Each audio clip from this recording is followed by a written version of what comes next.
Rachel, qui va nous présenter rapidement la structure. Oui, tout à fait.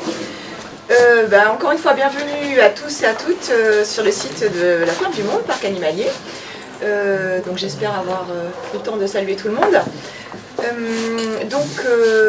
Le Parc Animalier La Ferme du Monde existe depuis 1996 et la particularité c'est que c'est un établissement public médico-social dont la vocation est l'insertion socio-professionnelle de personnes en situation de handicap. Donc ce sont des personnes qui sont orientées par la Maison départementale de l'autonomie vers une structure comme la nôtre. Donc le parc animalier est ouvert du 1er avril au 11 novembre. On accueille environ 35 000 visiteurs par an. Le concept est la répartition d'animaux domestiques des 5 continents. Donc le parc est organisé en 5 zones. Et on accueille à peu près 400 animaux. Donc on peut aussi bien trouver des chameaux dromadaires sur la partie Afrique, des zébus, des yaks, mais aussi des vaches pinoires pour la partie européenne, des cochons laineux pour l'Europe de l'Est, etc., etc. Donc c'est vrai que c'est dommage de faire une AG en novembre, mais bon, comme on expliquait tout à l'heure, si on veut avoir du monde, il faut bien le faire en novembre. Mais je vous invite à revenir au printemps pour avoir un œil plus sympathique, avec un peu de monde et beaucoup moins de boue aussi. Je crois qu'il y a quand même une visite qui est prévue, Rémi, cet après-midi. Voilà, à pied ou en train? En train, donc les bottes sont épargnées. Mais c'est vrai que ça va pas être vraiment révélateur de ce qu'est le parc, parce que y a déjà plein d'animaux qui sont partis au parc d'hiver, à la bergerie, on les laisse pas tous dehors tout l'hiver. Et je voulais aussi profiter de l'occasion pour vous dire que notre établissement n'est pas que la Ferme du Monde, c'est entreprise de travail adapté, le Bois Jumel, la Ferme du Monde, donc ce site, le parc animalier, mais également les ateliers du Bois Jumel, un atelier de fabrication de confitures, un atelier de fabrication de charcuterie, de l'entretien d'espaces verts, une équipe d'aide palefrenier, un service d'accompagnement social, un foyer d'hébergement. Donc le TA, le Bois Jumel, regroupe bien d'autres activités que le parc animalier. Donc globalement, nous accueillons 95 personnes en situation de handicap. Et au niveau de l'encadrement éducatif, technique, logistique, environ 35 personnes. Voilà. J'ai pas été trop longue? Non, rapidement, période d'ouverture du parc et nombre de visiteurs à l'année. J'ai déjà dit. Pardon. Alors je vais être d'ailleurs. On va 1er avril, 11 novembre. D'accord. Désolé. Ça me permet de rebondir en ce qui concerne la période d'ouverture. On va lancer d'ici 15 jours, 3 semaines, une communication auprès des professionnels de l'hébergement sur les sites qui restent ouverts l'hiver. C'est une chose qu'on n'a jamais faite. Et on a trouvé le pendant à votre opération, vous savez qu'on a appelé Entrée c'est ouvert, que vous voyez là. Et on va l'appeler Entrée c'est encore ouvert. Et on va pousser de l'information aux gîtes, aux hôtels, aux villages vacances qui restent ouverts aux vacances de Noël et aux vacances de février. Parce que c'est des fois une problématique d'aller trouver des sites qui sont visitables. Donc ça va être une newsletter professionnelle qui va être poussée vers eux. Et on fera une page spéciale également sur morbihan.com pour que les visiteurs de notre site puissent trouver des sites à visiter en excursion, ne serait-ce que pour les locaux, etc. Donc c'est une petite nouveauté. Ça faisait un petit moment que ça nous trottait dans la tête. Et donc c'est une opération qu'on va mettre en place dans très peu de temps. Voilà, je vais l'annoncer en... Alors, puisque vous tendez la perche, donc le site, nous, n'est pas ouvert à la visite à l'hiver. Par contre, on continue à faire de l'accueil groupe sur la formule Les Ripailles des Templiers. Avec le cochon grillé à la broche et l'après-midi musical. Ça, on le fait toute l'année, donc y compris la période de fermeture, sauf Noël. Ok, donc ça, c'est plutôt les CE, associations, tocaristes. Exactement. Ok. Exactement. Parfait. Par contre, le parc, voilà, comme je disais, c'est pas très flatteur à cette période. Non. Donc je profite si vous avez des questions à poser sur la structure. Ce midi ou durant la visite, ça vous dérange? Moi je suis pas là après. D'accord. Rapidement, des petites questions peut-être? Repartir. Alors c'est une structure entièrement privée ou... Non, publique. J'ai pas entendu, alors je ne sais pas. J'ai eu un accident avec lui, hein, c'est pour ça. Non mais c'est le départ. Voilà. Non mais j'avais dit que je ne serais pas longue, j'ai parlé très vite. C'est ça. Voilà. Donc c'est un établissement qui est public, qui est autonome, qui est rattaché à rien du tout, à aucune association, on est vraiment indépendant. On compte sur nous-mêmes et sur nos partenaires. Du coup, vous accueillez des personnes en situation de handicap sur toute la durée d'une carrière de travail, et vous avez après un accueil d'hébergement de retraités ou ce genre de choses, ou des personnes qui travaillent chez vous partent ailleurs après? Alors, on les accueille tant qu'ils veulent bien rester travailler, D'accord. et tant que leur handicap leur permet de rester là aussi. D'accord. Après, à la retraite, c'est comme tout à chacun. Certains restent à la retraite chez eux, dans leur domicile. Certains vont en maison de retraite. Certains vont en structure partagée. Mais nous, on n'a pas de structure d'hébergement pour les retraités. Par contre, on a une structure d'hébergement pour ceux qui travaillent, qui sont en activité ici. Et pour vous donner un ordre d'idée, on accueille 16 personnes au foyer d'hébergement, alors qu'on en a 72 à travailler. Donc la plupart sont capables et ont envie d'avoir leur indépendance et leur propre logement. Voilà. Et au niveau du handicap, on n'a pas vocation à accueillir des personnes en situation de handicap physique, mais psychique ou intellectuel. Et vous dites que vous êtes indépendant, mais vous dépensez financièrement que de subventions. Alors, au niveau de tout ce qui est accompagnement social, hébergement, on est financé par le conseil départemental. Au niveau de l'ESAT, du fonctionnement des ESAT, on a une dotation qui est versée par l'Agence régionale de santé pour ce qu'on appelle la dotation de fonctionnement, qui couvre à peu près un tiers des charges. Et pour le financement des salaires des personnes en situation de handicap, c'est la direction du travail, qui sous-traite à l'ASP, l'Agence centrale de l'Agence et services de paiement. C'est juridiquement et financièrement, c'est complexe. Et puis, comme dans tous les établissements en service, les finances Par sont contre, les encadrants, eux sont financés par les recettes du parc. Alors, c'est là ce qui est compliqué, parce qu'au niveau des fonctionnements des actes classiques, on doit avoir un taux d'encadrement de 1 moniteur pour 10 à 15 personnes en situation de handicap. C'est les ratios. Sauf que ici, dans le parc, comme on est ouvert 7 jours sur 7, qu'on a une équipe d'élevage, qu'on a une équipe d'accueil. Donc l'accueil, il y a la guichetterie, il y a l'animation, il y a le train, il y a la restauration, le snack, le bar, l'élevage, les soins animaux, l'entretien du parc. On accueille 25 personnes en situation de handicap et on a 6 agents. Donc forcément, nous les ratios, on est x2. Ça ne marche pas. Donc on a la moitié de l'effectif qui est financé par l'État et la moitié qui est financée par l'activité du parc. Ok, merci. Donc pour que tout le monde soit un petit peu au courant de qui est là, je vais vous proposer un tour de table très rapide. Très rapide. Je reste pour le tour de table. Merci. Tout ça, ça me permet de voir un petit peu la diversité des sites présents. Ouais. On commence par Camille. Camille Houdiec, compagnie maritime, mise à la croisière, au départ de Baden, l'Armor-Baden à voilà. Bon, c'est écrit ici, vous n'avez qu'à lire. Voilà, donc bonjour à tous, pour ceux que j'ai pas vu. Erwin Jikel, je suis co-gérant de Tropical Park, Saint-Jacques-les-Pins. Pas très loin d'ici, à 20 minutes. Sylvie là-bas, responsable de la maison Yves Rocher à la Gassigny. Fabien Garnevet, directeur de l'aquarium de Val et du jardin de Passion. Pascal Morini, musée de l'officier aux écoles de Saint-Cyr-Poitiers. Erwan Thomas, responsable commercial, compagnie maritime, Navix. Karine Leroux, parking Hollande à Plumin, près de Locmini. Chantal Nicole, la maison d'usine de Presqu'île de Nice. Christelle Lamour, musée de la carte postale à Bon. Isabelle Coudray, l'univers du poète ferrailleur à Lisieux. Robert Coudray, l'univers du poète ferrailleur à Lisieux, pareil.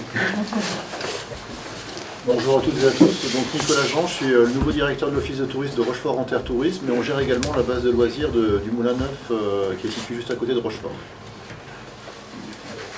Véronique Vandenbroek, aussi Rochefort-en-Terre Tourisme, plus sur la gestion de la base de loisirs. Laurie Le Trionnaire, donc directrice de l'office de tourisme communautaire d'Amgon à la Roche-Bernard Tourisme, et on gère le musée de la Vilaine-Maritime à la Roche-Bernard. Bonjour à tous, Hélène Perrault, service communication du parc de Grand Ferré. Bonjour, moi c'est Hervé Cureau, donc Electrotech du lac de Gardélan, de pas du lac de Gardélan, structure qui est gérée par l'office de tourisme de Pontivy Communauté. Bonjour, Sophie Thierry du CRT Bretagne. Bonjour, je m'appelle Claude, je m'occupe d'une compagnie maritime qui s'appelle Bateau Bus Vedette du Golfe. Bonne journée. Au revoir. C'est là que je vais partir. Bonjour, Bertrand Salou de Plémel, le parc Le Petit Délire. Bonjour à tous, Magali Salou, parc de jeu Le Petit Délire à Plémel. Bonjour, Mathilde Amersel, chargée de développement au château de Sussigny, presqu'île de Basse. Bonjour, Marie Dové, parc de loisirs, la balade du Père Nicolas. Bonjour, Bruno Nicole, parc d'Andolutin à Landau.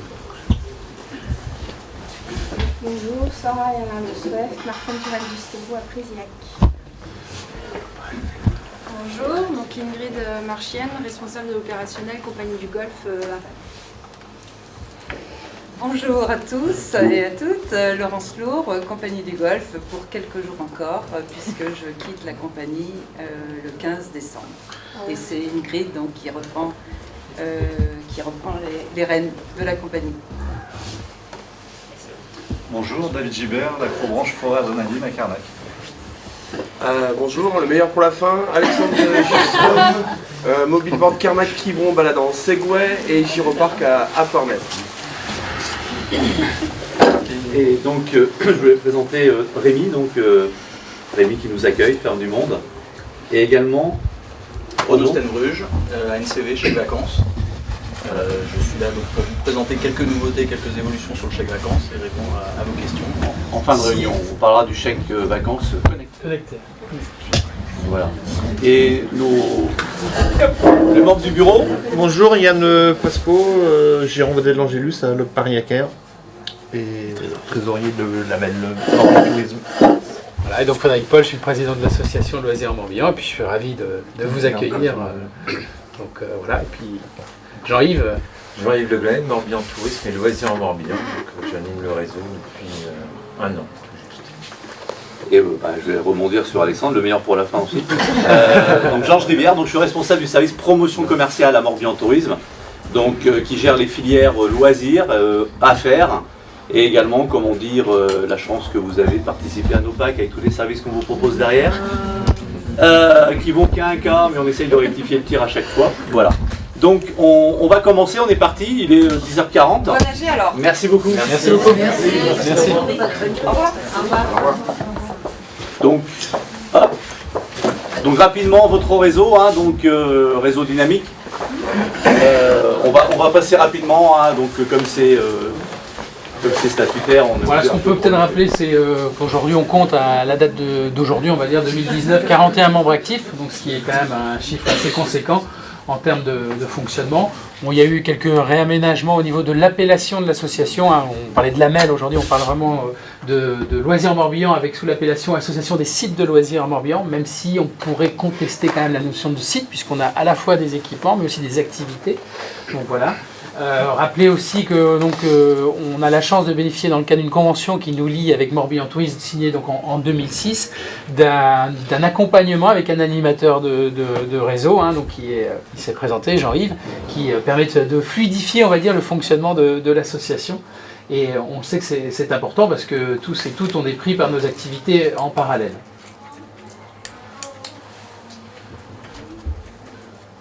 Voilà, donc rapidement pour vous donner quand même une idée un petit peu de l'organisation du déroulement de cette matinée.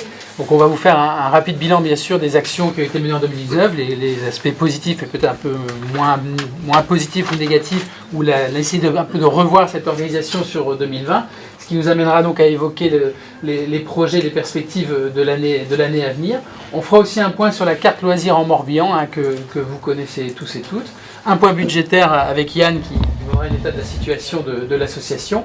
On sera amené aussi à se positionner sur les élections, puisque vous le savez que de par les nouvelles fonctions que je suis amené à prendre prochainement, je vais quitter la présidence de l'association. Donc on a quelques personnes candidates pour la présidence et la vice-présidence aussi, hein, puisqu'on a eu pas mal de changements aussi d'équipe d'accompagnement de loisirs en Morbihan. Et puis alors les questions diverses, mais aussi avec des interventions importantes. Donc je remercie effectivement la présence de l'Agence nationale du chèque vacances, Audrey, qui va nous parler des évolutions, et il y en a des vraiment intéressantes et qui nous concernent directement en tant qu'équipement ou activité de loisirs sur le territoire morbihanais.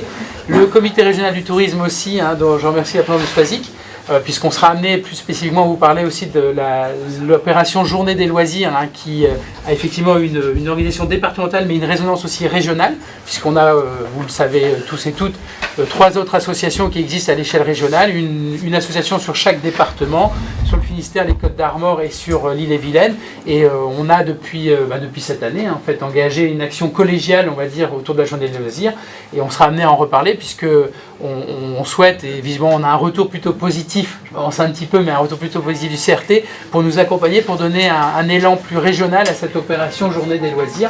Donc on sera amené également en parler à l'issue de cette réunion, et puis bien évidemment s'il y a des questions, des interrogations de tout à chacun, on essaiera d'y répondre. Pardon, excusez-moi, un petit mot là sur, vous avez vu qu'on passe à la télé. Oui, c'est vrai. Rémi va nous présenter monsieur. Donc c'est les infos du... Donc c'est parti. Voilà, donc sur les actions qui ont été menées sous l'égide de l'association au titre de l'année 2019, bon, le salon du tourisme de Vannes, hein, qui avait lieu au mois de mars 2019, c'est une opération effectivement qui a son importance parce qu'elle nous permet d'être en contact direct, on va dire, avec ce que j'appelle nos clientèles d'immédiate proximité, hein, nos premiers consommateurs des activités de loisirs. Bon, c'est une opération où effectivement on a aussi beaucoup travaillé avec le Parcourus pour négocier une tarification adaptée qui est somme toute assez avantageuse pour nous. Je pense qu'ils y gagnent aussi, puisque de mémoire, je crois qu'on avait un peu plus d'une quinzaine, hein, 18 exactement, voilà, 18 partenaires de l'association qui y participaient. On a le détail à chaque fois sur chaque action. Donc voilà, la journée des loisirs, donc on va y revenir aussi de manière un peu plus détaillée. L'opération Entrée c'est ouvert que Georges a évoqué avec le guide des loisirs un petit peu en combiné, puisque vous savez qu'on a fait un tiré à part sur la partie Entrée c'est ouvert avec les avantages et les réductions tarifaires. Et puis la soirée interréseau Montferré qui était une première, qui en appellera sûrement à d'autres, du 25 juin 2019, qui avait rencontré plutôt un bon retour, un écho positif on va dire de l'ensemble des membres. Hop là. Voilà, sur le salon du tourisme, hein, donc sur 2 jours et demi, hein, le salon du tourisme s'est déroulé. Donc c'est quasiment 10 000 visiteurs pour 120 exposants. Donc la nouveauté 2019, elle était importante, c'est que l'entrée était gratuite. Ça a, je pense, contribué à ce que la fréquentation soit meilleure que les années précédentes. Donc 18 participants sur 41 membres. Donc vous avez ici la liste des partenaires qui y ont assisté. Je ne sais pas, est-ce que parmi l'assistance, certains veulent donner un petit peu leur appréciation du salon? Est-ce que ça a été finalement positif en termes de contact? Je ne sais pas, quel retour? Peut-être au niveau notamment des compagnies maritimes. Est-ce que vous avez des remarques à faire, que ce soit Camille par exemple, ou Erwan? Comment vous l'avez ressenti le salon? C'est un salon qui compte, je pense, aussi pour vous, pour le contact direct avec les clients. Ça annonce un peu la saison, effectivement. Ouais, moi, personnellement, c'était un bon salon, plus que l'année d'avant. Et puis, bon, non, très, très intéressant, c'est à faire. Et je conseille à plusieurs personnes de le faire aussi. Hein. Ouais. Est-ce qu'il y a d'autres, certains qui veulent faire des remarques ou un peu leur aperçu? Peut-être demander à Mobile Board, Alexandre, là, qui est au fond, parce que c'est vrai qu'en plus, toi, tu as un double partenariat aussi dans le cadre de l'opération du salon, puisque oui, ça touche pas, Alexandre. Toi, en plus, tu as un double partenariat, puisque tu es présent aussi en proposant une animation, oui. C'est clair, pour présenter mon activité, c'est beaucoup plus viable de faire essayer mes clients, parce qu'ils méconnaissent un peu la pratique du Segway. Après, voilà, moi, le vendredi, je pense pas qu'il n'y a pas eu énormément de monde, c'est surtout concentré sur le dimanche. Je trouve que l'année prochaine, je crois que c'est le dernier week-end de mars, que je trouve un peu trop avancé, limite dans la saison, parce que on va annoncer nos ouvertures encore plus en amont que ça. Juste pour rebondir sur ce que tu viens de dire, effectivement, tu fais tester ton produit, c'est ce qu'il y a de mieux. En 2019, elle nous avait proposé de faire une sorte de place de village. Je pense qu'on peut retenter, mais on ne mettra pas en place une place de village dans le site si vous ne proposez pas d'animation. Si c'est pour que ce soit vide toute la journée, on va rester sur une formule comme c'est là. On rentre, on a des stands, etc. La difficulté, effectivement, c'est plus facile d'essayer un Segway avec un parcours, etc., que de faire du bateau, que vos parcs, vous ne pouvez pas les déplacer, etc. Bon, je sais que, comment dire, David, toi, les premières années de ton parc, tu avais créé une super animation à Nantes. Je crois que c'était une tyrolienne, il y avait des... C'était top ça, tu peux pas refaire ça? En fait, on est pas mal occupé. Ouais, je sais bien, mais c'était génial ça. C'est sûr que c'est bien. Ça, mais bon, tu ne fais plus ce genre de choses. Mais... D'accord. Donc voilà, donc concrètement, est-ce qu'on reste sur une formulation, enfin on va y venir, on va y revenir et on parlera d'animation ou pas, mais voilà, il faut pas qu'on... Si c'est des animations, il faut que ça tienne la route. À un moment donné, autrement ça nous dessert. Surtout que je rappelle aussi que conventionnellement, si on peut dire, on est vraiment la structure qui représente aussi l'offre du tourisme dans le Morbihan. Il y a vraiment un accord tacite avec Morbihan Tourisme, où le Loisir Morbihan est finalement un peu le représentant, le promoteur, on va dire, de l'offre de tourisme, et donc de loisirs aussi, bien sûr, du département. Donc c'est vrai qu'on assure aussi une représentation qui va un peu au-delà des objectifs de l'association, mais qui finalement est plutôt reçue positivement par les visiteurs. Il faut peut-être préciser pour les structures qui n'ont jamais participé que justement Morbihan Loisirs quand même négocie des tarifs qui sont quand même extrêmement intéressants. C'est-à-dire que ça fait un salon qui est quand même vraiment pas cher comparativement à d'autres. C'est vraiment intéressant. Voilà, pour ceux qui peut-être hésiteraient encore, je pense que ça peut effectivement, compte tenu du prix vraiment négocié, ça peut être l'occasion d'essayer. Voilà. Je pense que ça peut venir gonfler les rangs de l'équipe Loisir Morbihan. Et puis je sais qu'on a quand même une oreille attentive du chorus, parce que encore une fois, voilà, sur 18 participants, pour eux, c'est pas négligeable qu'on soit présent physiquement. Ils font vraiment un réel effort, hein, juste pour vous mettre en comparaison, hein, pour ceux qui ont déjà fait des salons du tourisme, entre parenthèses. Alors après, il y a des salons qui annoncent plus de visiteurs que ça. Après, moi, je suis dubitatif des fois sur le nombre de visiteurs qu'annoncent les organisateurs. Rennes et Nantes, qui ont été des salons qui prenaient date, hein, qui sont des bons salons où il y a du monde, hein, ils annoncent entre 20 et 25 000 visiteurs. Le ticket d'entrée, c'est ce qu'ils annoncent. Hein. C'est 1 500 € le ticket d'entrée, hein, donc comment dire, a contrario, là vous êtes... Alors on n'est pas sur le même marché, hein, je sais que Arnaud Mitivier met le paquet en termes de communication, etc. Néanmoins il faut relativiser, hein, entre investissement et retombées. Ça vous permet de vous faire connaître en clientèle locale. Vous savez que la clientèle locale elle est très importante pour vous. Et puis effectivement pour ce prix-là, ça vous permet effectivement peut-être de tester vos produits, d'aller en contact avec... Le coût du salon, c'est 280 €. 280 pour les petites structures. Alors j'avais dit pour ceux qui entendent mal ou qui voient mal d'aller devant. Ouais, j'ai vu ça. Ouais, mais bon, faut pas traîner dans les bars quand même, merde. N'hésitez pas à revenir vers moi. Ouais, ce que dit Jean-Yves, c'est que c'est 480 € normalement le tarif. Là, on arrive à avoir une tarification à 280 €. Ouais, en fait, c'est en fonction du nombre d'entrées de vos sites. Ouais. Moins de 40 000, on est à 280 par structure, et après on passe à 400. Voilà, ce qui est quand même assez avantageux. C'est un salon qui commence le vendredi en début d'après-midi. Oui. Est-ce qu'il serait possible qu'il commence le matin? Et dans ces cas-là, il y aurait peut-être un effort à faire auprès des CE du Morbihan, parce que ces CE-là ne viendront que si c'est ouvert à la journée. Ça serait bien de faire une journée le vendredi CE, mais il faudra, dans ce cas-là, il faut ouvrir le matin. Est-ce que nous, on a du poids pour leur faire comprendre ça? On a déjà fait. Oui, d'accord, mais est-ce qu'on peut encore pas réessayer Georges, il y avait eu des actions qui avaient été faites déjà. Oui, alors il y a eu des années où on a fait des opérations, notamment avec la NCV, hein, comment dire, on en a fait d'autres avec d'autres associations, et là on est plus en retraité senior avec le CLARPA. Notamment avec la compagnie Navix, j'ai dû faire aussi peut-être avec toi Camille, parce que c'est pas la première édition. Après, c'est un peu toujours la même clientèle, c'est-à-dire si je fais 2 années de suite avec le CLARPA, vous allez revoir de nouveau les mêmes personnes. Après, le chorus a pris le lead en allant contacter directement le CLARPA. Maintenant, ils sont en contact en direct. ils leur proposent de venir gratuitement, etc. Et tout ça. Donc là, le CLARPA, on est sur des clubs de retraités, donc il y a du contact groupe. Après, sur le CE, ils ont un fichier, ils envoient comment dire, leur invitation sur les CE. Après, le vendredi, pour les CE, c'est pas forcément la journée la plus facile. Voilà. C'est au moins le vendredi matin. C'est vrai que les CE ne viendront pas un vendredi après-midi, par contre un vendredi matin. Et c'est vrai que ça fait quelques années quand même qu'on sollicite le Chorus en leur disant d'ouvrir au CE le matin.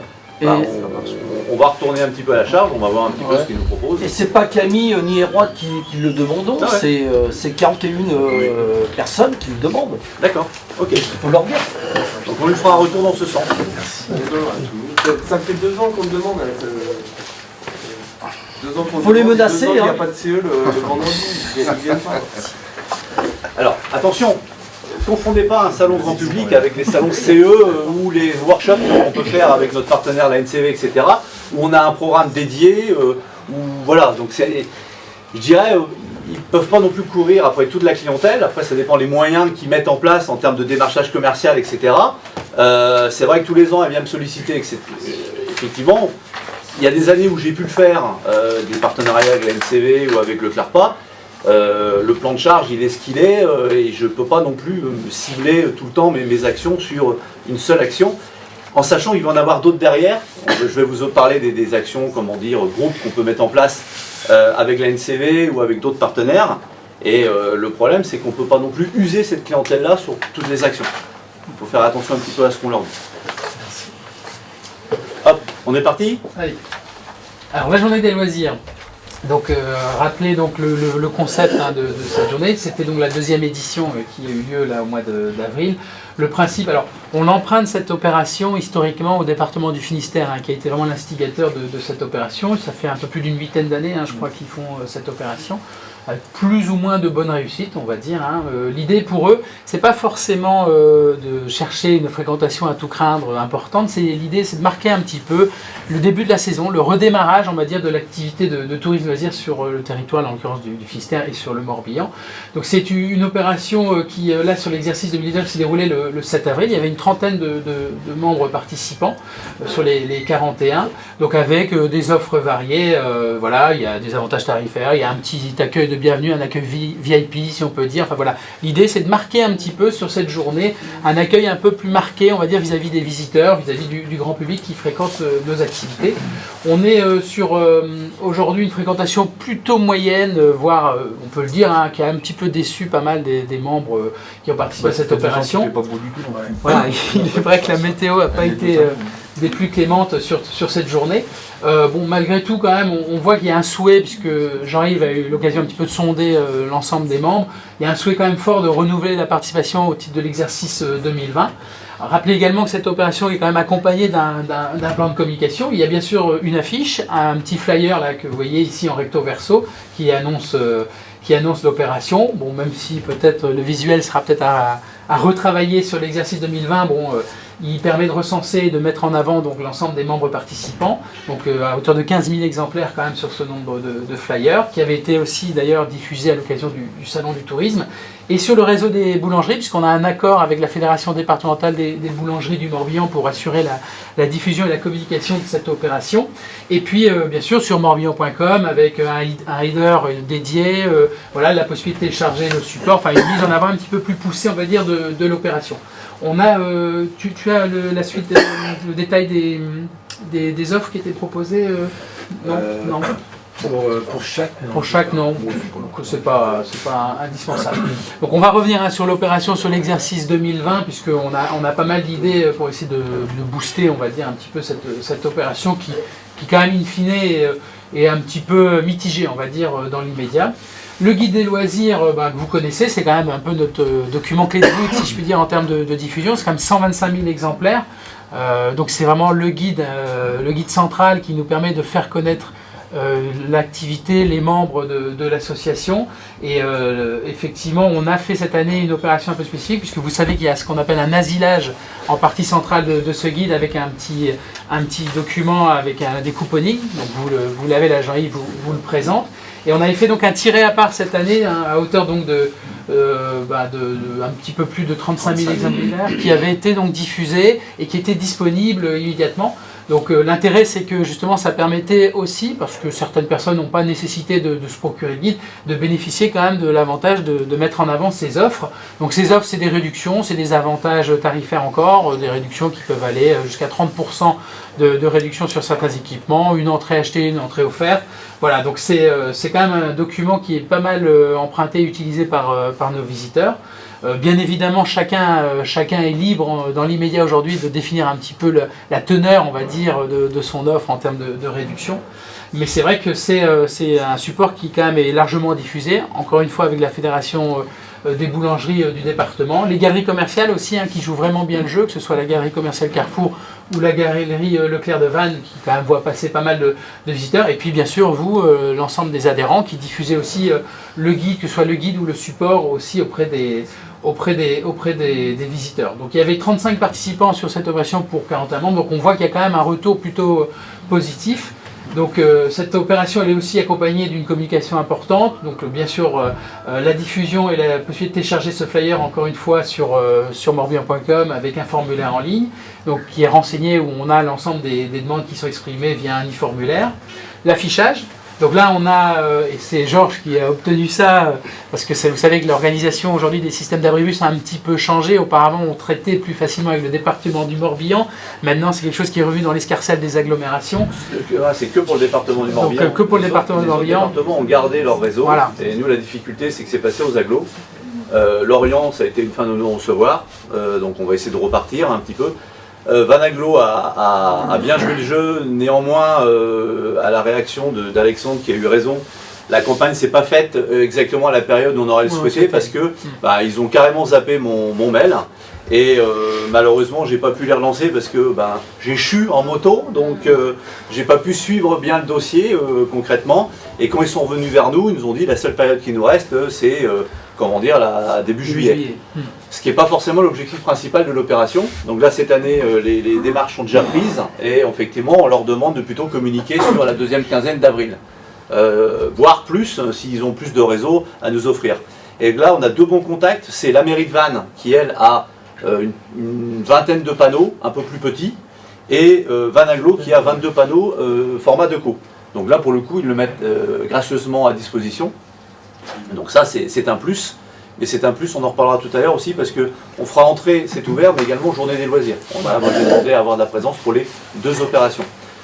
Concrètement, on pouvait se dire, c'est un peu désuet, des coupons en 2019. Néanmoins, retour de l'opération, vous avez le chiffre, on est à minimum 150 000 € de retombées sur vos sites. Et pourquoi je dis minimum? Parce que nous, on a juste pris 2 personnes qui sont venues, en sachant pertinemment qu'il y a souvent eu 4 peut-être, même sûrement des familles qui viennent. Donc on doit être au-dessus de 150 000 € de retombées dans vos sites. Pour une opération qui vous coûte, parce qu'à un moment donné, il faut aussi remettre en face ce que ça a coûté l'opération, tout confondu, communication, création, impression, flyer, diffusion, on est à 7 000 € d'investissement pour votre association, 150 000 € de retombées. Demain, je veux faire des opérations tous les jours comme ça, à ce prix-là. Mais quand je regarde, ça fait 150 coupons par site, c'est pas beaucoup. Quand je regarde sur 22 sites. Alors ça, c'est ceux qui ont pu nous...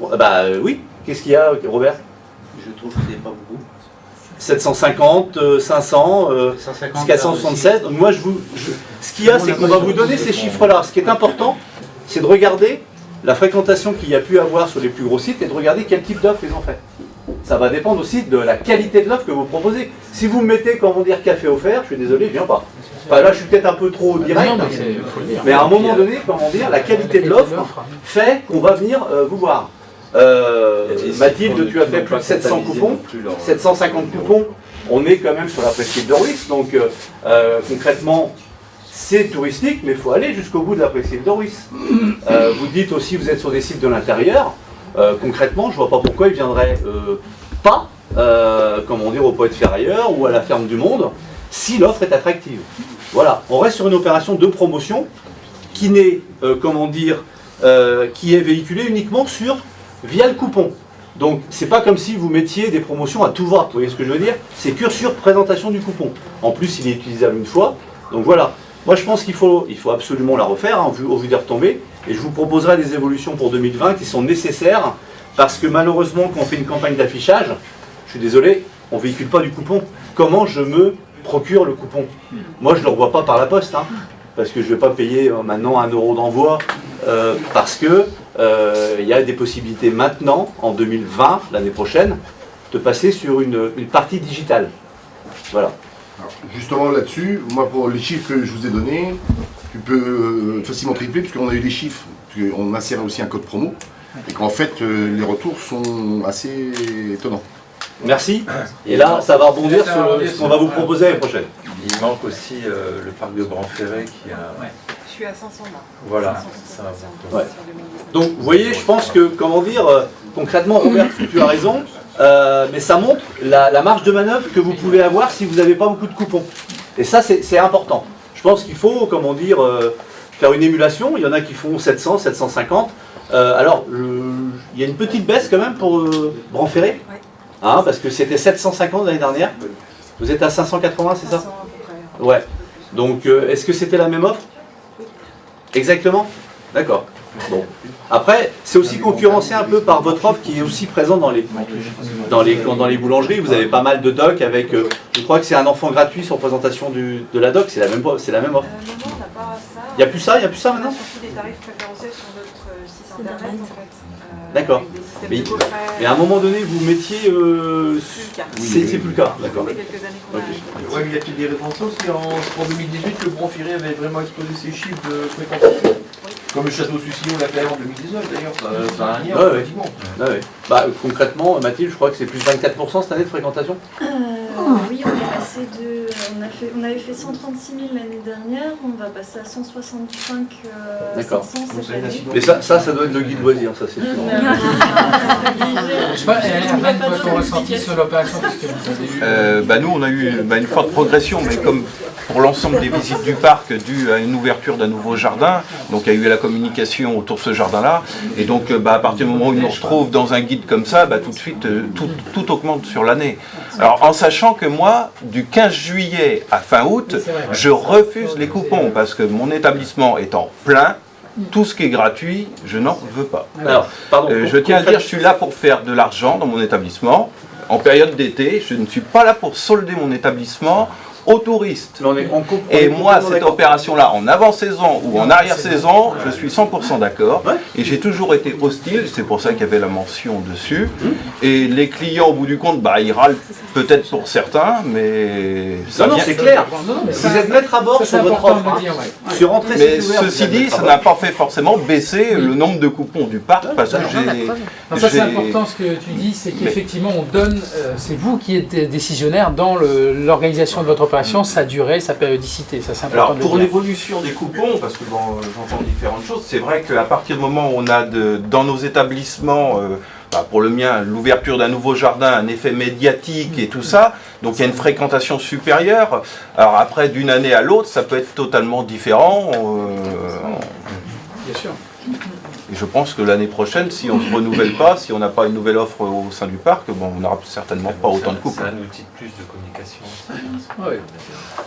Ok, alors il faut savoir aussi que les gens sont quand même à la recherche, à l'heure actuelle, de tout ce qui est possible et imaginable en termes de réduction. La rencontre interréseau, donc effectivement c'était une première, c'était une opération à l'initiative donc de Morbihan Tourisme avec les trois réseaux, donc Morbihan Affaires, Loisirs en Morbihan et Green Morbihan, le petit dernier, le dernier réseau en place. Donc l'idée c'était la philosophie, j'ai envie de dire, de cette soirée au parc de Branferré, c'était aussi de créer du lien entre nos associations, puisque finalement on s'aperçoit, et puis certains d'entre vous d'ailleurs sont aussi présents au sein de ces réseaux, par exemple, notamment je pense à Morbihan Affaires ou Green Morbihan, vous êtes amenés aussi à interagir au sein de ces réseaux-là, à y participer, et on s'est dit, à l'initiative des trois présidents de ces réseaux et avec Morbihan Tourisme, que ça pouvait être bien de créer du lien, créer de la relation, créer de l'échange, parce que finalement, lorsqu'on est sur ces soirées réseaux, on dit, ah bah tiens, toi tu proposes cette activité-là, c'est peut-être l'occasion de construire un partenariat ensemble, une action, et de mieux aussi nous connaître, parce que je pense que c'est important. Enfin, moi, j'y crois beaucoup, et je pense que c'est une soirée qui a été reçue positivement. On a eu une intervention autour du miel et des abeilles, et donc c'était un bon entrée en matière, un très bon accueil, bien sûr, de Branferré, et donc ça a été un moment un peu sympa, j'ai envie de dire aussi, pour les membres, pour apprendre à mieux se connaître et échanger autour de nos structures. Donc je pense que c'était intéressant. Je rebondis vraiment sur ce que tu dis parce que gérant les deux filières, vous avez comment dire, des agences réceptives, événementielles, vous avez comment dire, des hôtels qui ont les demandes de séminaires. Et souvent, on leur demande un petit peu des activités annexes. Vous avez des sites, vous accueillez de la clientèle, réfléchissez à peut-être sur votre activité, est-ce que je pourrais faire une activité incentive? Est-ce que dans mon site, je peux mettre en place quelque chose? Si c'est le cas, n'hésitez pas à créer du partenariat avec ces gens-là, parce que c'est eux qui généralement ont la demande. Souvent dans un séminaire, on va d'abord chercher l'hébergement et la salle, et on va dire on va travailler le premier jour, le lendemain, qu'est-ce que vous avez à me proposer? Donc plutôt, effectivement en termes de moyens humains et techniques et financiers, ça coûte cher d'aller chercher le client, allez voir les prescripteurs. Et c'était le but de cette soirée-là. Donc vous les avez tous sur morbihanaffaires.com.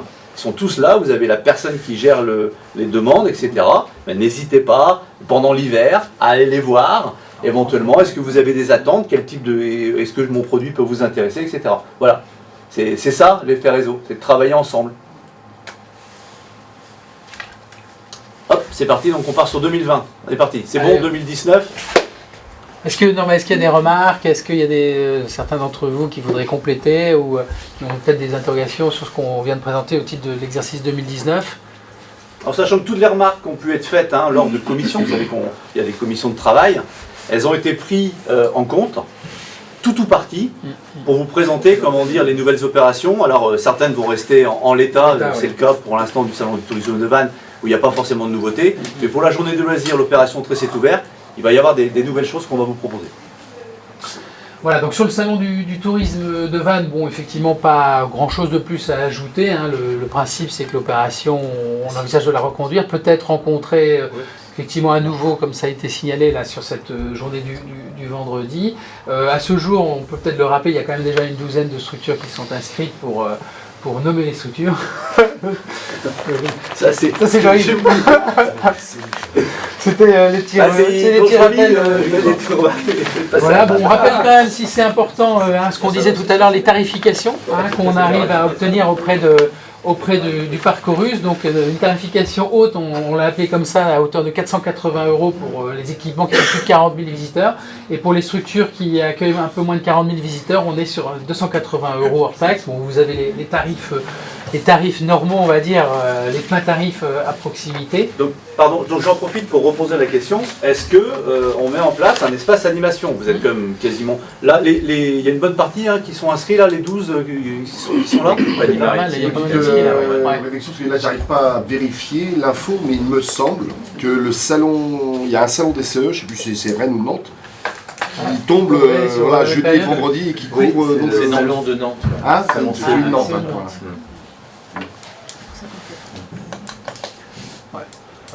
Ouais, alors c'est qu'une demi-journée.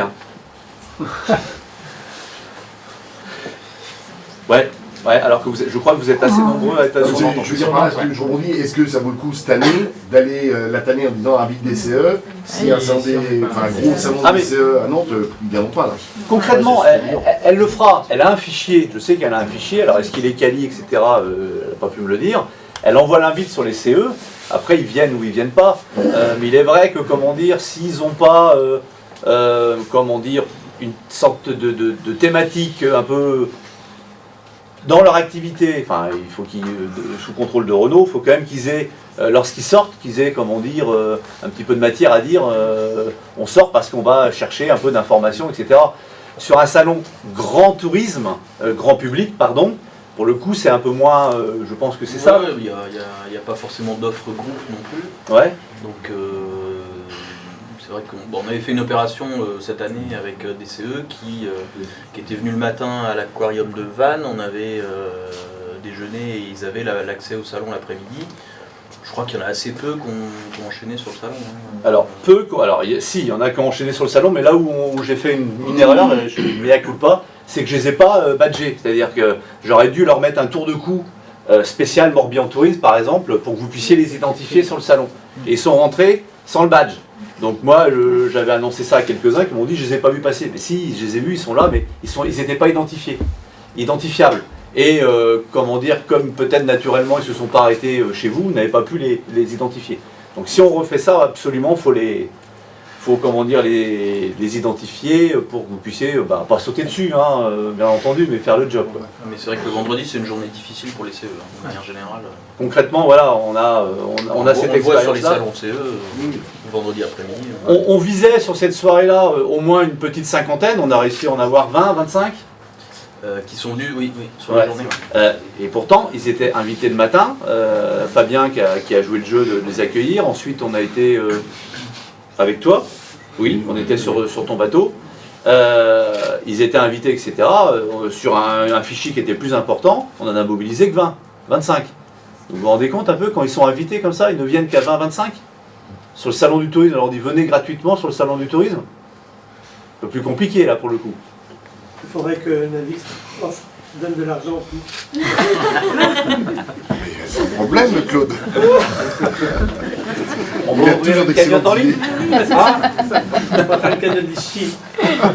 Ok, donc côté animation. Ouais, sur le volet animation. Concrètement, c'est quel type de. Parce que nous, pour l'instant, le château, on n'y allait pas.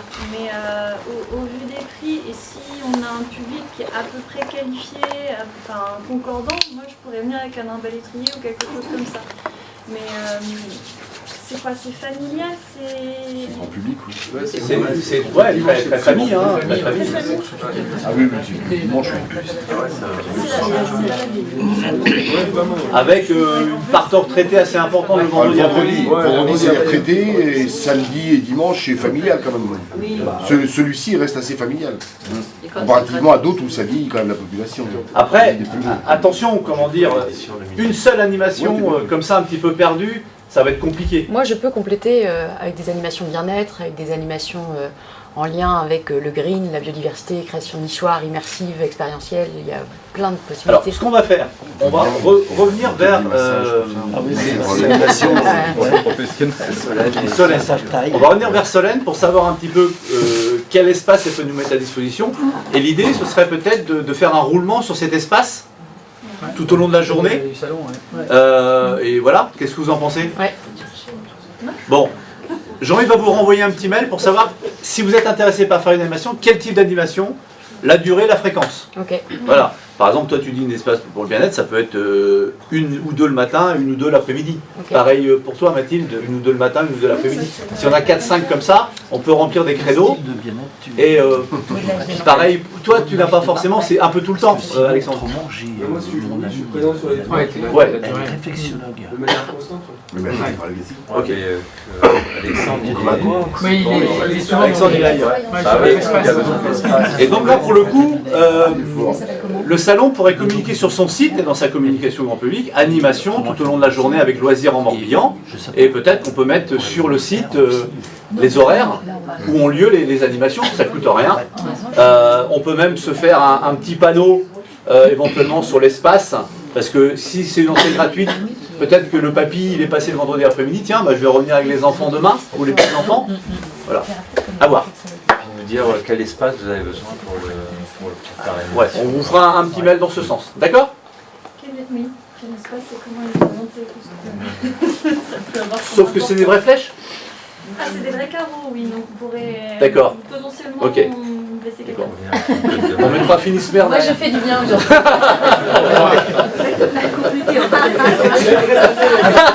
Il me reste ça.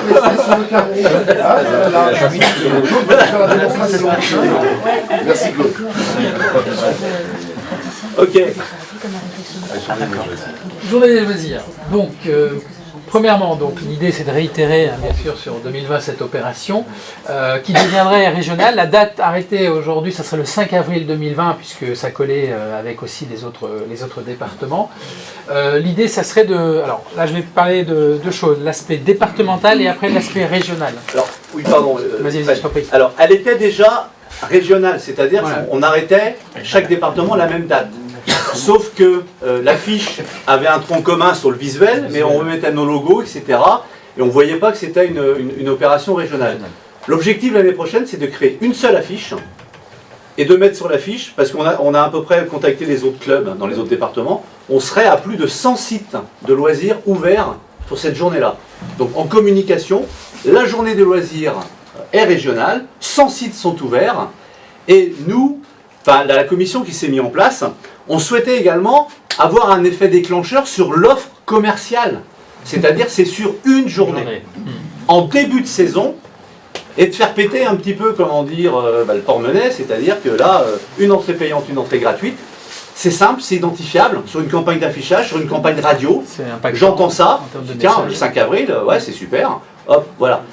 C'est ce qu'on vous propose. Après, c'est vous qui les avez validés ou pas. Néanmoins, ça a un peu du plomb dans l'aile par rapport au niveau régional, c'est que les autres départements, ils sont pas prêts. Voilà. Ils sont pas prêts, ils veulent rester sur leur offre un peu disparate, etc. Je trouve ça dommage. Soit, à la rigueur, nous on se dit, loisirs en Morbihan, on est précurseur et on fait cette offre-là, et on verra bien si sur notre département on a eu plus de fréquentation grâce à cette offre-là. Ou alors, bah, on suit, hein, on n'est plus initiateur, on est suiveur, et on continue à faire, comment dire, les offres qu'on faisait d'habitude. Néanmoins, Frédéric l'a dit tout à l'heure, faut quand même que ça sorte de l'ordinaire un petit peu, parce que si vous offrez un café ou un petit truc, il faut vraiment, comment dire, qu'ils aient quelque chose qui sorte un peu de l'ordinaire s'ils viennent vous voir ce jour-là. Voilà. L'idée me paraît bien, hein, mais par contre, il faut peut-être border le truc avec, en limitant aux 100 premières visites, par exemple, ou pas que on se retrouve avec ça. Concrètement, le 5 avril, on voit les résultats des 2 premières années. Si tu fais 100 clients, tu es un champion. Parce qu'il faut rappeler le calendrier. Non, mais on va rappeler le calendrier. Alors là, 7 avril de cette année 2019, c'était particulier parce que c'était la première semaine, le premier week-end des vacances des Bretons. Le 5 avril, ce sera un petit peu différent. On sera sur le premier week-end du démarrage des vacances des Parisiens. Donc il faut mettre dans la balance l'idée, encore une fois, l'opération Journée des loisirs. Je pense que l'idée d'une recette miracle financière pour nos équipements, c'est pas forcément ça qu'il faut avoir en tête. L'idée, c'est plus une opération de communication, soyons clairs, de promotion, de focus, on va dire, sur les activités de loisirs, sur les équipements de loisirs, en l'occurrence là du Morbihan, pour faire savoir que voilà, on est sur un redémarrage. Surtout que si demain on franchit un échelon à l'échelle régionale avec une opération un peu plus forte, on va dire en termes d'impact et de communication, ça peut avoir du sens à l'échelle régionale. Donc c'est vrai que comme dit Georges, si tu fais déjà 100 entrées, bon, tant mieux, hein, moi je vais te dire, voilà. Mais rappelez quand même que le calendrier scolaire, là on sera sur le premier samedi de démarrage des vacances des Parisiens. On peut limiter, c'est-à-dire ça peut le faire. Voilà, pour un départ à telle heure par exemple. Complètement, ouais. Tu peux ça, et juste vous dire, comment dire, j'ai mangé la commission. Est-ce qu'on ne pourrait pas faire un vote comme ça pour voir, on peut, juste comme ça, le nombre de bras qui va se lever et après déjà sur le principe. Sur le principe, oui, déjà. Ouais. Sur le principe de faire un gratuit, un payant, qui serait partant. Bah, moi, on est sur une majorité. Donc, ce que je vous propose, moi, c'est qu'on n'impose rien. C'est-à-dire, l'année dernière, vous étiez 30. Moi, cette année, je préfère en avoir 20 qui proposent un gratuit, un payant. Et là, je peux vous dire qu'en termes de communication, votre association va ressortir par rapport aux autres. Ouais, mais voilà. Tu parles de communication, mais avant de parler de l'offre, oui, il faudrait surtout parler de communication de cette opération, où à mon point de vue, ça a été une catastrophe l'année dernière. En termes de communication. Alors, donc, à partir du moment... C'est très bien ce que tu dis. Il y a aucun pour moi, souci. il n'y a aucun souci. C'est pas pour toi. Non, mais si, je ne pas personne. C'est pour nous tous. Parce que si déjà, chaque établissement, au sein de son canton, au sein de différentes de son secteur, faisait le boulot correctement, eh ben, ça aurait un impact. Le réseau. Vous, le CDT, au niveau de la presse, je ne sais pas quel a été votre boulot, mais pour moi, ça n'a pas été relayé par la presse. Le rédacteur en chef, moi de mon secteur, je lui ai relayé cette information, il ne l'avait pas eu. Il ne l'avait pas eu. Alors si déjà localement, chacun, les petites gazettes de ceci, les petites gazettes de cela, localement on va porter des tracts chez le boulanger du coin, à droite, à gauche, localement, si chacun faisait son boulot correctement, pour les gros sites qui ont des commerciaux, eh ben, voilà, si on a les documents en heure et en temps, longtemps à l'avance, on distribue. Bon, je pense que ça aurait un impact. Tu mets vraiment le doigt là où, comment dire, et moi, ça a été mon principal problème. Tout simplement, en termes de communication. Soit, sur cette journée-là, vous dédiez du budget, parce que attention, hein, vous n'êtes pas forcément pété de thunes, excusez-moi du terme. Hein. L'idée, c'est de trouver des partenariats. Donc, on trouve des partenariats avec Vanaglo qui nous met à disposition du réseau d'affichage. La mairie. On essaye l'année dernière, alors pas en 2019, mais en 2018, je sais que plusieurs d'entre vous ont été faire des interviews dans les radios locales, avec, comment dire, présentation de l'opération. Donc ça, on peut le remettre en place. Évidemment, ils sont friands de dotation, hein, les radios. Et le petit plus, et Soisic est là pour ça, enfin indirectement, parce que moi, j'avais pris contact, non pas pour Loisirs en Morbihan, mais pour Morbihan Affaires, avec TER Bretagne. Et vous savez que dans le TER, il y a des panneaux, dans tous les TER. Et donc j'ai pris contact avec le service communication qui m'a dit qu'effectivement, ils peuvent relayer une opération qu'à partir du moment où elle est régionale. Donc moi je me suis assis dessus avec Morbihan Affaires parce que je suis départemental. Et c'est là que j'ai mon petit cerveau à travailler. Je me dis, tiens, effectivement la journée des loisirs, elle était interdépartementale, mais on a le projet de la faire régionale. Et là pour le coup, je pense qu'il n'y a vraiment pas de souci pour qu'ils puissent communiquer là-dessus. Et le contact pour nous, c'est le CRT. Parce que le conseil régional donne, comment dire, un certain nombre de panneaux au CRT sur une communication, je crois, sous ton contrôle, Soisic. Alors, dans ce sens, le plan de communication, là, il est en cours de finalisation, il sera livré mi-décembre. Il est en cours de finalisation avec les partenaires. Et donc, par rapport à la journée des loisirs, ce qu'on a eu l'occasion d'échanger par mail dernièrement, une réunion sera programmée en tout début d'année. Le projet, c'est de rassembler les 4 structures départementales avec des membres volontaires pour réfléchir autour de la démarche des loisirs en Bretagne et puis notamment à la journée des loisirs, travailler ensemble. Merci, parce qu'on est exactement ce que vient de dire Herven, c'est que, comment dire, c'est un effet réseau. Ouais. C'est-à-dire que chacun met sa pierre à l'édifice avec ses moyens. Effectivement, c'est dans sa signature mail, c'est une bannière sur son site internet, c'est présent sur sa page Facebook, c'est comment dire, un petit emailing sur ses clients, etc. Pour valoriser, ça vous permet de prendre la parole et de dire, bah, venez chez moi, et la NCV éventuellement. Et la NCV pourrait relayer auprès de CCE sur toute la région ou sur un département. Et vous aussi, nous balancez les communiqués de presse, par exemple les communiqués de presse, pourquoi vous ne les envoyez pas à tous les membres du réseau pour qu'ils relaient l'information ? Alors vous nous envoyez les affiches, vous nous envoyez prospectus, mais oui, on ne peut pas envoyer ça à des journalistes. Alors on fait les journalistes, mais attention, ils sont toujours intéressés par plutôt une animation qui sort de l'ordinaire, tout ce qui est opération commerciale. Oui, mais là ça va être la réouverture de beaucoup de sites, donc ça va être le moyen de parler de cette opération. Et chaque site, souvent, a un passage dans la presse pour dire que le parc réouvre ou ceci réouvre. La saison commence. Voilà, et on peut mettre en avant. Alors, complètement. Et là, mais si on n'a pas votre information à vous de communiquer de presse, on ne peut pas le faire. Et l'idée de passer, comment dire, à un payant, un gratuit, ça montre vraiment l'effort du réseau vers la clientèle locale pour leur ouvrir les portes de leur site. Et moi, ce que je voudrais, c'est que cette journée-là se transforme un petit peu. Alors, j'ai pas la prétention que ça arrive au même niveau, mais vous connaissez tous les journées du patrimoine du mois de septembre. Bon, c'est au niveau national. Mais bon, si ce rendez-vous-là régional se met en place un petit peu régulièrement, bah, les gens vont commencer à l'attendre tous les ans.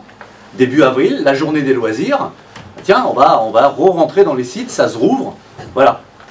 On fait une ouverture. Est-ce qu'on peut pas faire une fermeture aussi? Pourquoi pas? Oui. Je sais pas comment. Alors la journée du patrimoine est à peu près dans ces dates-là. Attention. Sur le plan pratique, je comprends ce que dit Herven, c'est-à-dire que sur les structures qui sont déjà pas en bord de mer, mais plus à l'intérieur des terres, on travaille beaucoup avec les correspondants de presse locaux. Ouais. Et c'est des interlocuteurs privilégiés qui relèvent facilement ce genre de choses. Très simplement, si on avait le communiqué de presse, on saurait à qui il faut lire et on aurait un petit éclairage. Mais un grand merci, c'est ça. J'apprécie vos retours parce que c'est ça l'effet réseau. C'est-à-dire que Jean-Yves, moi, comment dire, on est là un petit peu pour mettre de l'huile dans les rouages, mais sauf qu'à un moment donné, effectivement, les idées, l'émulation, elles doivent venir de vous, et ça c'est parfait. Et c'est exactement ce qu'on attend. Un kit de communication. Ouais. Voilà. Après, il faut être clair, c'est que... Non, vas-y. Excuse-moi, non, vas-y, Rance. à quel moment vous lancez réellement la campagne de communication pour le 5 avril? C'est-à-dire, est-ce que c'est 8 jours avant? Alors sur du réseau d'affichage, c'est la quinzaine avant. Parce que si tu communiques un mois avant, ça perd un peu dans l'esprit. On est sur une seule journée. Ouais. Sur l'affichage, c'est effectivement 15 jours avant. Après, sur la presse, c'est pareil. Hein, tu ne vas pas non plus parler d'un truc 3 semaines, un mois. Après, je suis ouvert. Hein, et je ne pense pas qu'il faille communiquer sur une journée le 5 avril.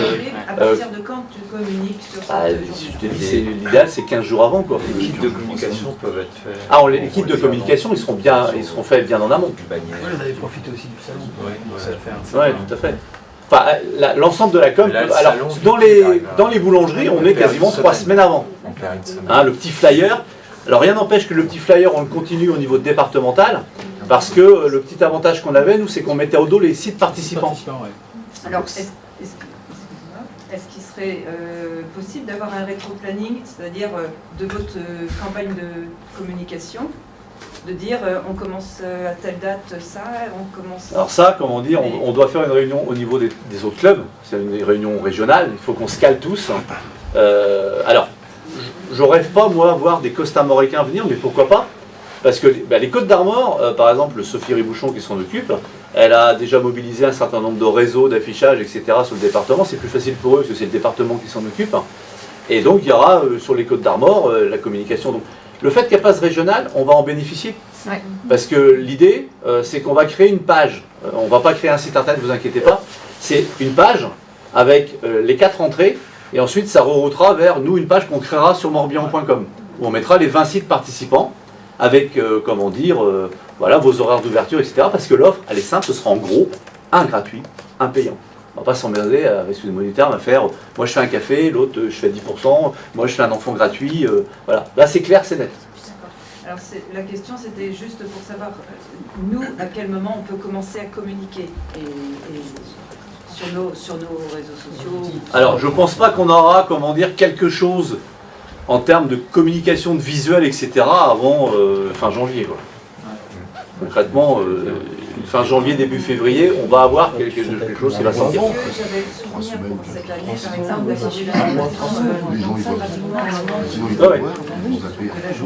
mais là, je trouve que c'est court. Quand même un peu en amont, un peu plus en amont pour communiquer. On va rééchanger avec les autres. C'est vrai que, comment dire, il y en a un qui a un peu plus d'avance sur nous, c'est le Finistère. Oui. Le seul souci, c'est qu'ils n'ont plus d'animateurs. La chambre de commerce du Finistère s'est désengagée de loisirs en Finistère. Donc ils n'ont plus personne.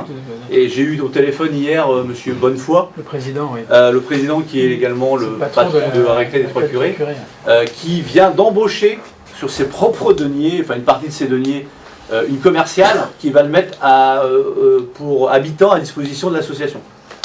Il met les moyens. Oui, bah après c'est quoi l'histoire, voilà. C'est lui qui est un peu l'instigateur de... Et donc je dois le rappeler cet après-midi pour lui dire à peu près où on va. Je pense que lui était assez partant sur une offre commerciale comme ça, mais c'était ses autres membres qui freinaient. Ouais, il y a des équipements qui... Voilà, il y a des équipements qui ne voulaient pas aller. Mais je ne pense pas que ce soit... Qu'est-ce que vous en pensez? Est-ce que les autres départements, eux, passent sur leur offre et nous, on reste sur cette offre-là, un gratuit, un payant, ce qui va permettre, lorsqu'on parlera à la radio et éventuellement aussi sur le communiqué de presse, je suis désolé, moi si on fait un communiqué de presse régional, on mettra que le Morbihan se détache en faisant une offre. C'est compliqué en termes de com si on n'est pas tous pareils. Ce serait... je peux pas, moi personnellement, je pense qu'une entrée payante, une entrée offerte, c'est mieux que de dire une entrée... Comment tu as sorti ça, toi? Comment tu m'as sorti l'offre? Un gratuit, un payant. Voilà, un gratuit, un payant. Alors, donc, pardon, ce que tu veux mettre, c'est quoi? Nous, on a une politique au parc, c'est le mot offert, et on offre des entrées gratuites en France sans aucun problème, mais des entrées à 17 €, je ne peux pas offrir ça à Tour-Larigot. D'accord. Donc voilà, moi je veux bien faire une entrée offerte, il n'y a aucun problème, on le fait dans le guide, mais... Voilà, après c'est à chacun de voir. Donc tu as 2 adultes, parce que le principe, si on moi si j'ai 2 adultes, gratuit, ça m'intéresse pas du tout. Il y a 2 adultes qui viennent, il y a un gratuit, un payant, tu rentres pas. Non. Ah, donc c'est seulement une journée. C'est seulement une journée, hein. C'est pas. C'est le 5 avril. C'est une journée, hein. C'est le 5 avril. Et tu as déjà vu deux adultes, je veux dire, sans leurs enfants? Bah oui, papy, mamie, ton pendant. Oui, c'est vrai. Ils ont plus d'enfants, les pauvres. Ouais, mais c'est qu'une journée, hein. Faut se C'est rappeler, pas. l'objectif de cette journée, c'est avant tout quand même, pour les sites de loisirs, de bien montrer aux gens, voilà, rappelez-vous, la saison arrive, C'est exactement ça. vos sites de loisirs sont ouverts, etc. Donc, C'est que derrière, c'est des prescripteurs potentiels. Vous savez très bien que ce sera des locaux. Ils vont accueillir des amis, ils vont accueillir des touristes pour certains qui ont des gîtes ou des meublés, etc. Voilà. Ils vont recevoir des amis pendant la saison, ils vont venir. Parce que je suis assez d'accord avec toi, mais imagine, je pense que ça serait, alors là je vais parler peut-être, vous m'arrêtez mes chers confrères si je me trompe, mais sur les bateaux par exemple, il y a un nombre de places extrêmement limité.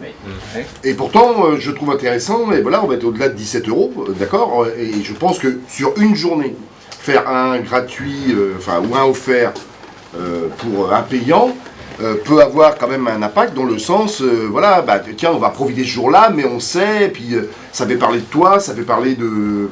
C'est 5 avril, quoi. Je pense pas que c'est la journée qui va plomber la saison. Vous avez vos C'est pas stats, une journée qui va vous plomber. avez vos statistiques d'entrée. Oui, en 5 avril, c'est très bien. Donc vous regardez un peu ce que vous faites. Et si c'est une très grosse journée qui cartonne tous les ans, n'y allez pas. Parce que moi, je suis totalement pour une entrée payante, une entrée offerte. Je trouve ça génial. Je me dis juste que si les 3 autres départements font pas la même chose, en termes de com... Ah mais je suis convaincu que les autres n'iront pas. Enfin, c'est la tendance que j'ai moi. Sur la communication, ça dépend. Ce qu'on peut adopter, parce qu'il y a une chose qui a été entendue lorsqu'on a fait les réunions de la commission, c'est que le visuel... on va le revoir. On va le retravailler. Ça, je pense qu'on est tous d'accord là-dessus. Il n'était pas très séduisant et très incitatif. Je pense là-dessus, il y a un accord collégial des 4 départements pour travailler une communication adaptée un peu plus vendeuse, on va dire.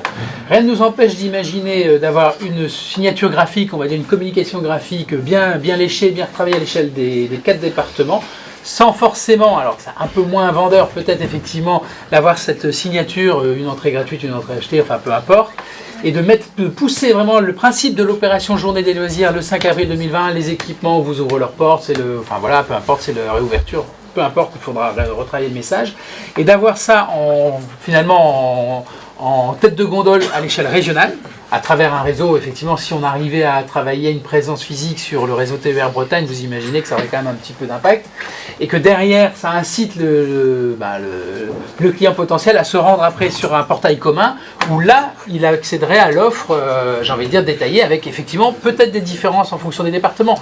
Mais quelque part, c'est plutôt l'idée de l'image qui peut être marquante, puisqu'on aura quand même une image conjointe à l'échelle des 4 départements bretons relayée à l'échelle régionale. Donc moi, je me dis, c'est vrai que c'est pas l'idéal, on est d'accord, mais ça peut avoir du sens pour ce premier essai de pousser ce principe d'une opération. Et l'idée, si vraiment ça a visuellement déclenché de la fréquentation, les autres départements sont pas... Peut-être qu'ils emboîteront le pain. Hein. David, sous ton contrôle, toi qui étais un peu dans le 35, tu avais imaginé quelque chose de régional. À un moment donné, tu souhaitais que ça ait une émulation dans les départements.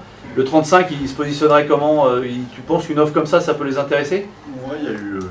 je crois qu'il y a eu 15 sites qui sont... Oui, ils seront toujours une petite quinzaine. Ouais. C'est Xavier Quadic qui a pris le relais là-dessus. C'est ça, exactement. Ouais. C'est nouveau, donc plein d'énergie. Ok, tout à fait. Ok, à nous. Alors, tout simplement, moi, je ne vais pas pouvoir les convaincre si j'ai pas votre aval. Oui. Donc parce que là, apparemment, ça revient. Herven, ça avait levé la main, mais là, maintenant, tu réfléchis à là.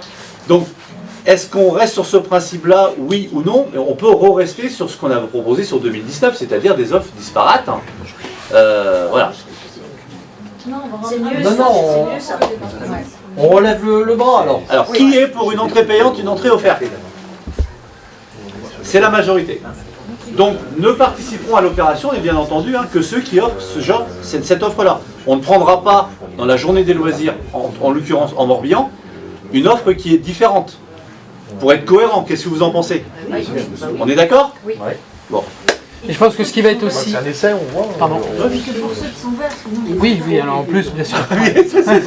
C'est important de le rappeler. Non, par contre, ce qui sera aussi peut-être un peu décisif, c'est ça, c'est important, ce que Swazik a annoncé, c'est le fait qu'on ait cette réunion aussi, parce que je rappelle juste quand même le fonctionnement entre Bretagne et les 4 associations départementales. Il existe une structuration à l'échelle bretonne qui s'appelle l'ABEL, l'Association bretonne des équipements de loisirs, mais qui n'est pas réellement décisionnaire.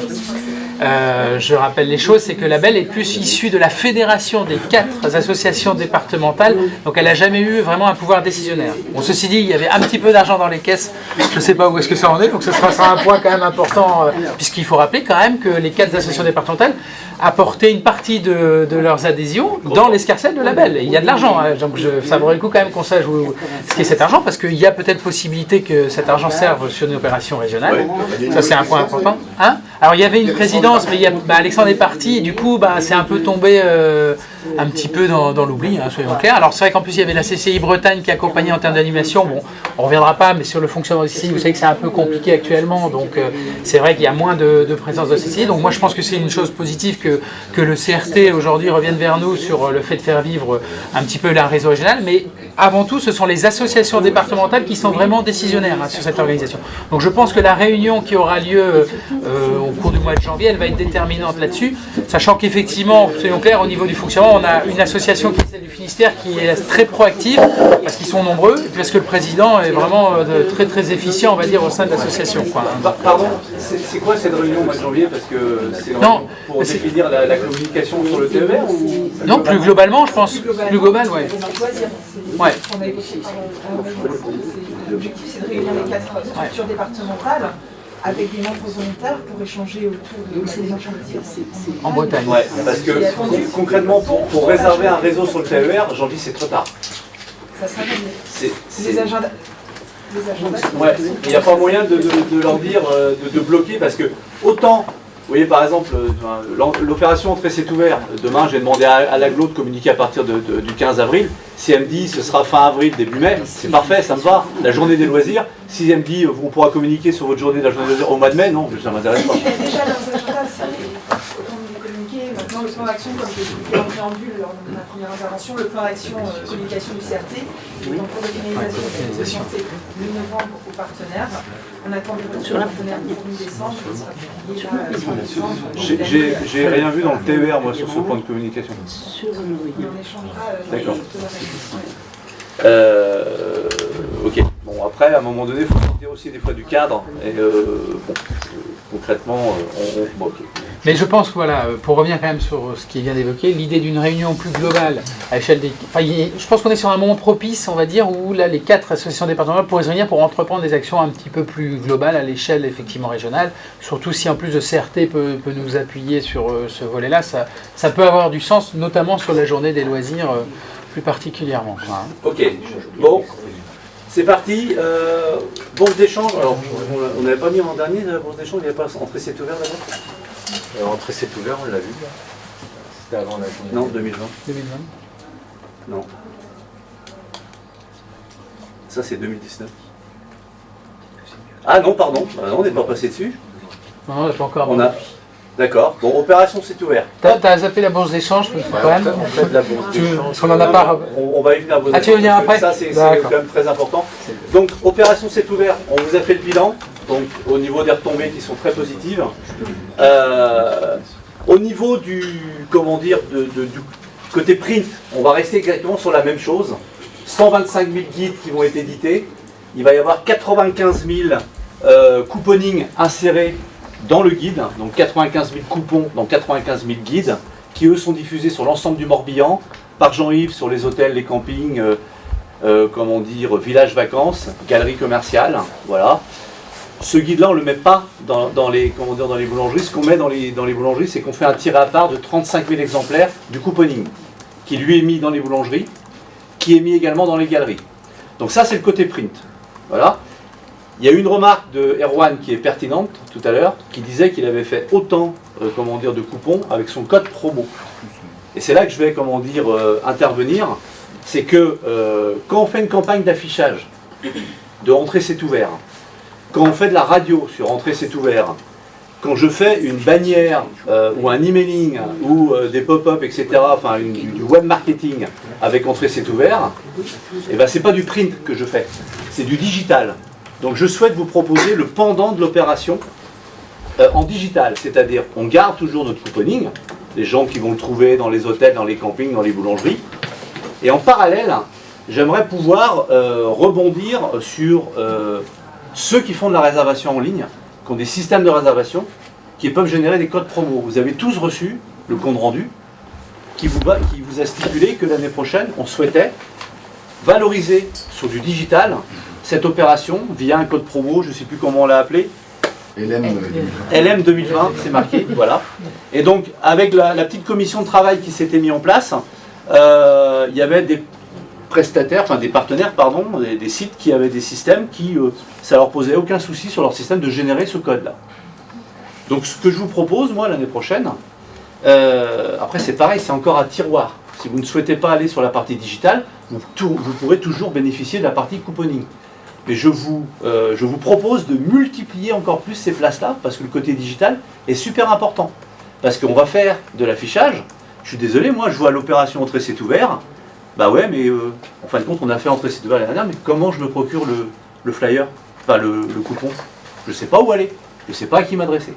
Et comme je vous l'ai dit tout à l'heure, il est hors de question que Morbihan Tourisme l'envoie par courrier, c'est plus la tendance. Hein, puis en termes de moyens financiers, c'est trop important. Je préfère moi avoir une belle affiche avec en gros, comment dire, plus de, je sais pas, moi 25 sites vous offrent des promotions sur morbihan.com, et sur morbihan.com il y aura un gros, comment dire, header sur Entrée c'est ouvert. Et là je clique sur Entrée sur ce header là et j'ai les 15 ou 20 sites qui participent et je peux réserver sur votre système de réservation en ligne avec le code promo LM 2020 et bénéficier de la réduction que vous aurez définie. Juste pour, par exemple, Fabien, toi tu as Eloa, je crois, et tu as mis en place, comment dire, un code promo, ne serait-ce que pour Sésame, parce qu'il y avait beaucoup de gens qui se présentaient, alors il fallait qu'ils présentent la carte, etc. Donc tu as généré un code promo.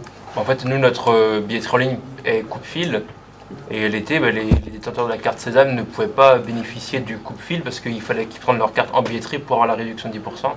Donc du coup, on a généré un code promo de 10% pour les détenteurs de la carte Sésame, et comme ça ils peuvent avoir le bénéfice du coupe-fil. Ils présentent juste leur carte Sésame quand ils arrivent avec leur billet en ligne. Donc, voilà, donc ça c'est pour une cible CE, mais moi je vous parle de l'opération digitale. Qui a un système de réservation là dans la salle? Donc ça en fait pas mal, en sachant qu'on vous l'a dit, Morbihan Tourisme, comme vous êtes partenaire via, comment dire, notre guide, on vous met gratuitement à disposition l'outil Eloa. Et l'outil Eloa, comment dire, vous permet de mettre le pied à l'étrier sur de la réservation en ligne, et notamment sur cette action-là. Il y a des sites qui sont passés cette année, hein. Fabien, tu en es la bonne démonstration. Tu es passé dessus au mois de juin, je crois. Oui, avant la saison. Ouais. Juste avant la saison, et c'est positif pour toi. Oui, même on a dû même freiner en mettant un stock de billets en vente l'été, parce que sinon la file d'attente coupe-fil était plus longue que la file d'attente coupe-fil. Donc ce que je veux vous dire, c'est que la tendance en 2019 et maintenant 2020, vous avez tous un site internet. Si sur votre site internet vous n'avez pas de résa en ligne, je suis désolé, c'est comme si vous aviez un commerce sans caisse enregistreuse. Parce que me dire à la fin de l'année, je fais 50 000 visiteurs sur mon site internet, moi ça ne m'intéresse pas. Je préfère vous me disiez, je ne fais que 10 000 visiteurs, ils ont tous acheté un billet. Ouais, tu parles de commerce avec caisse enregistreuse, mais Eloa, il y a quand même un gros problème avec les systèmes de caisse. Oui. Entre le système qui génère le billet d'entrée et nos caisses, puisque eux sont vendeurs de caisses sécurisées, ils ne veulent pas nous fournir leur système pour pouvoir griller nos tickets à nos caisses. Non, tu as une application. Ouais, une application où il faut avoir le téléphone. Tu ne la grilles pas, là. Je sais que tu ne la grilles pas. Comment? Tu grilles pas les billets. Mais non, moi je les grille pas. Bon, pourquoi? L'application elle est gratuite? Mais oui, parce qu'il faut que chaque personnel ait un téléphone, une tablette ou ceci et cela. Mais après, avec notre système de caisse qui sert au niveau comptabilité, Eloa ne veut pas nous fournir ces systèmes où les billets vendus peuvent rentrer directement dans notre système de comptabilité. C'est simple, je vais pas polémiquer avec toi. Ouais. On a quelqu'un qui a fait plus de 60 000 € de chiffre d'affaires via l'outil. Ça t'a posé un souci avec ton système de caisse?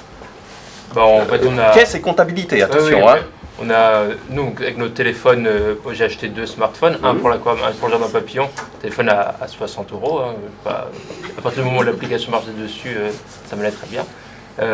Et puis, non, par contre, oui, on notait quand même. Tu es obligé de rentrer ton ticket dans ta caisse en fin de journée, mais voilà. on rentrait. Voilà. Et c'est ça ce problème-là, puisque Eloa est vendeur de caisses sécurisées. C'est simplement ça. Et donc eux ne veulent pas nous fournir ce système compatible entre Eloa et notre Erwan, écoute ceux qui l'utilisent. Eloa depuis juillet 2017.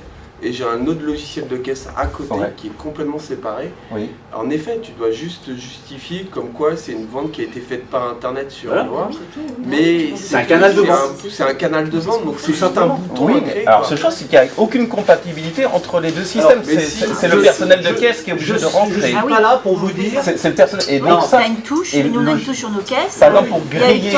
Mais c'est tout simple à mettre en place. Je veux dire que ça ne va pas te mettre des procédures supplémentaires qui vont être chronophages pour ton équipe. C'est un bouton à créer qui est super simple. Oui, mais c'est ça qu'on veut. Et c'est ça qu'on leur réclame depuis. Oui, mais ça, c'est ton logiciel de caisse. Ce n'est pas Eloa, c'est ton logiciel de caisse où tu vas comptablement. Erwan, c'est intéressant. Il y a des gens qui ont des solutions. Causez entre vous, ce serait intéressant. J'en ai causé plein de fois avec David. Mais non, on les a contactés. Et on n'arrive plus à régler ce problème. Je souhaite que tu parles à des gens qui l'utilisent tous les jours.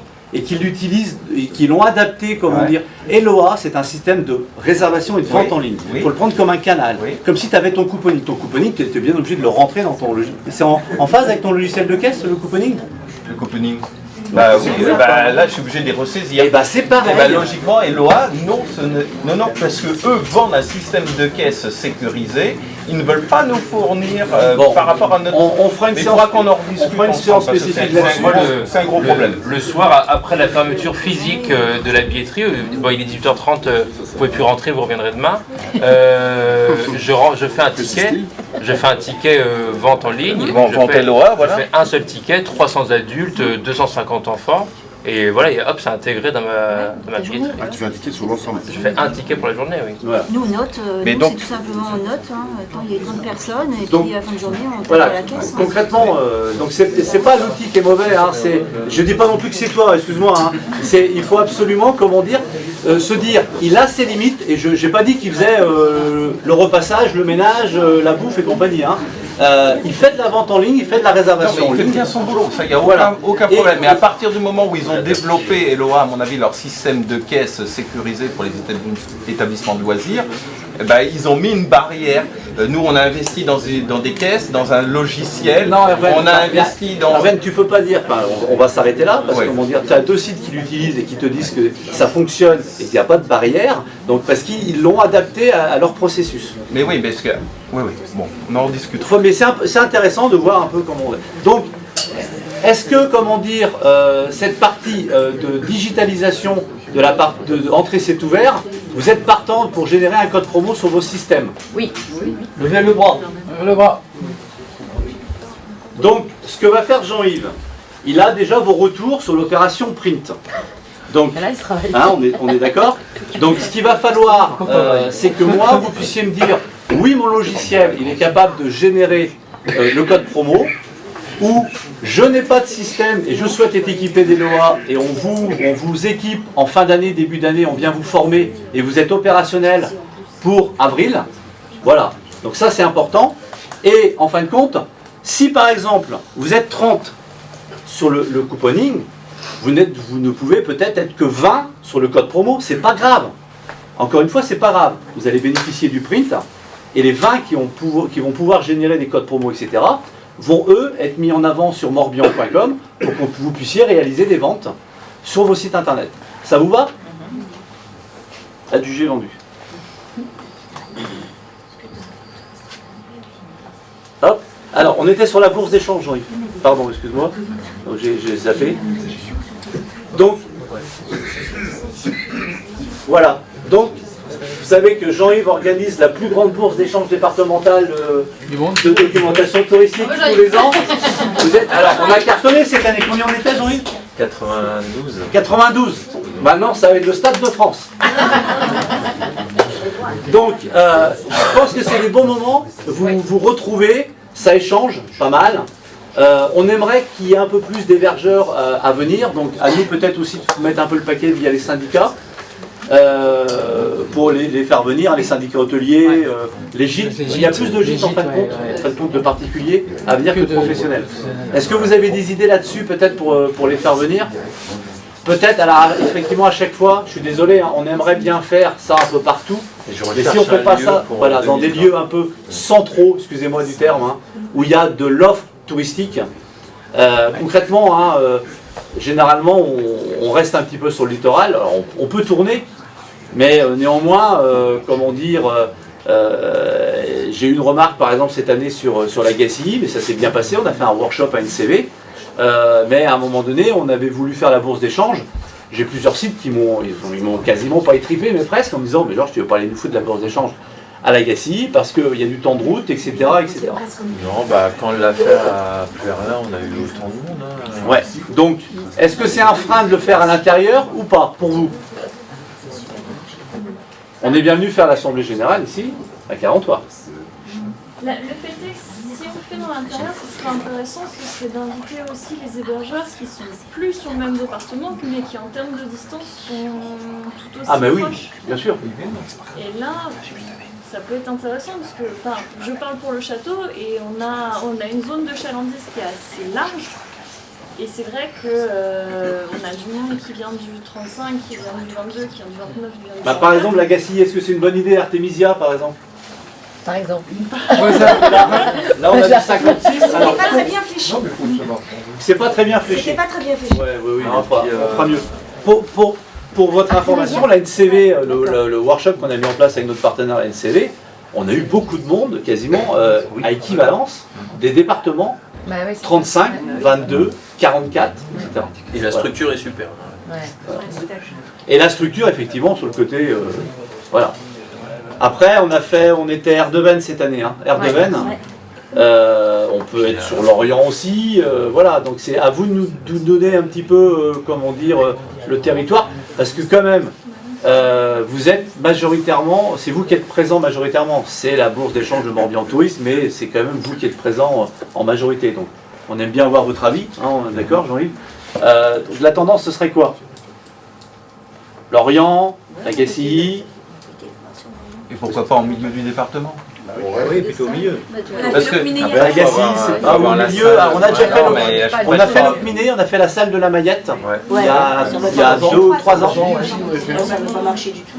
On avait fait Pontivy aussi. Pontivy, ça a fait un petit moment qu'on n'a pas fait. Ah ouais, mais ça avait fait un flop aussi. Hein. Si, c'était au On était au parc des expos. Ça avait fait un flop. Ouais, à Pontivy, il n'y avait pas eu grand monde.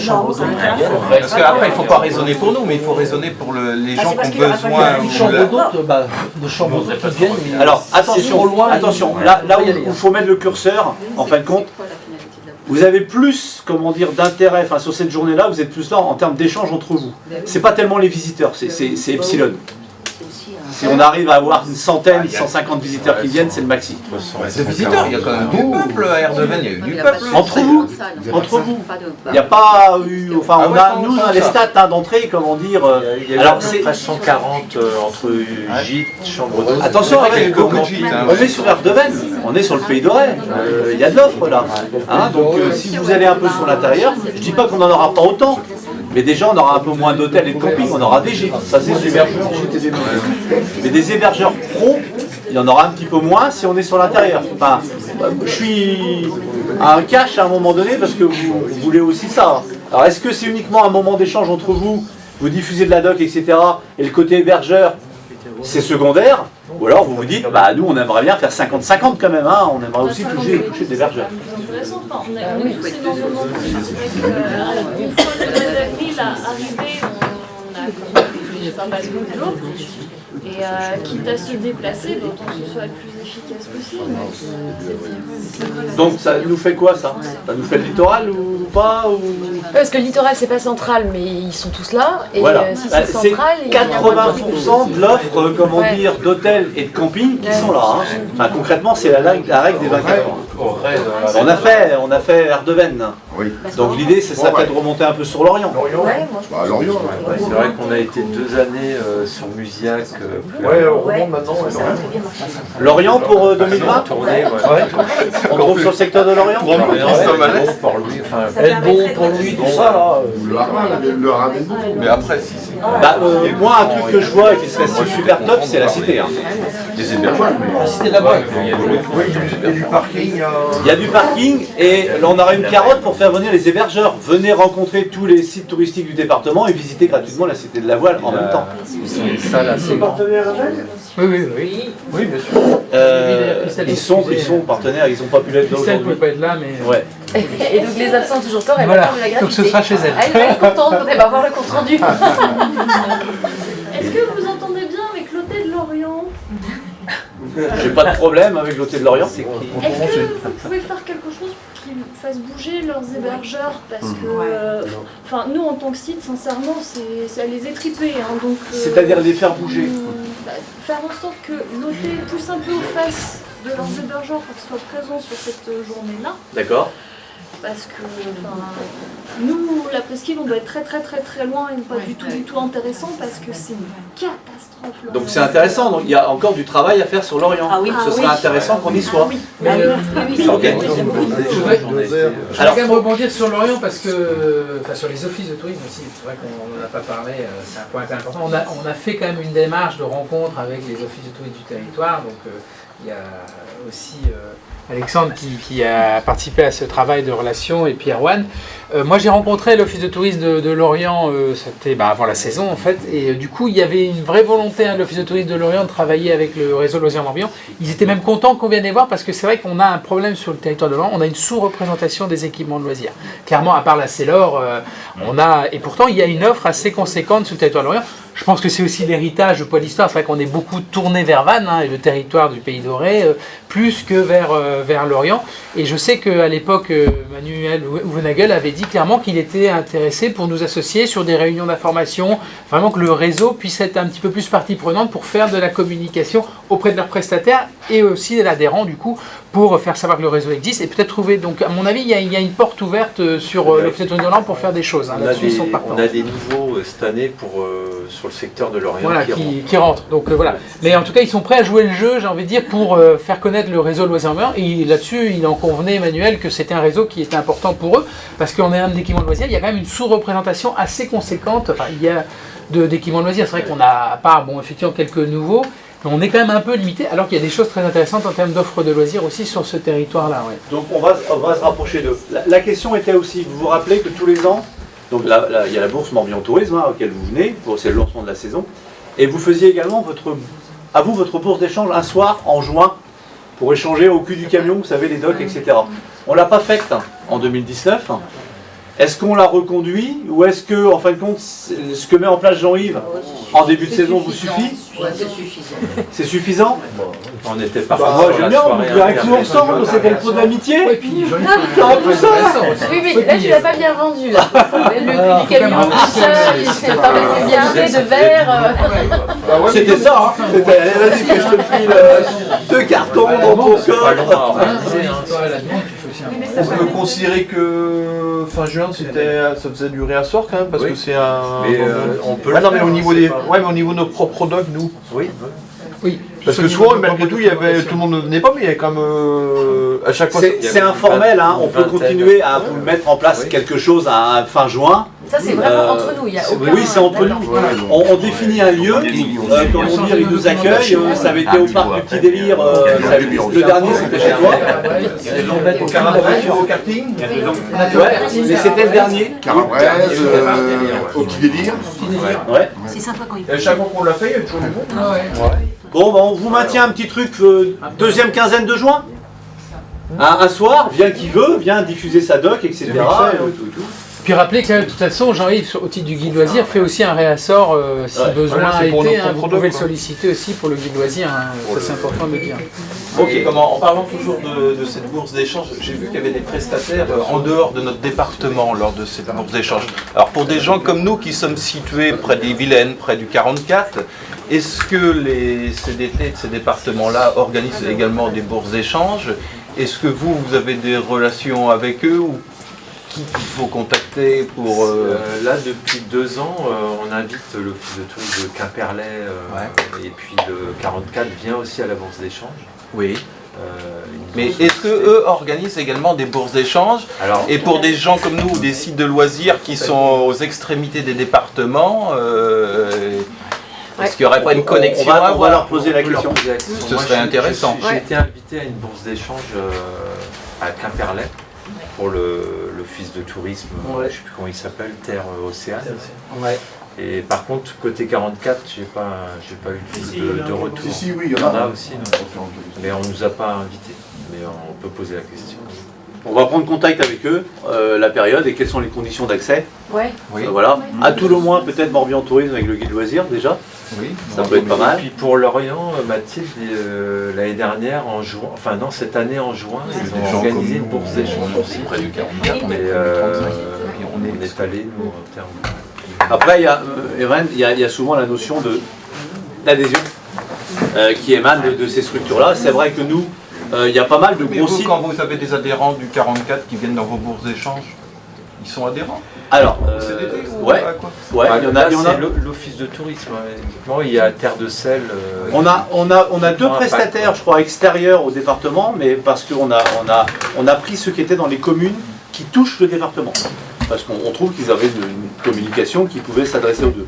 Mais on a eu des fois Océanopolis qui nous a appelés en disant je souhaiterais participer à. On a dit non. Comment dire, il n'est pas dans nos guides et c'est pas l'objectif. Voilà.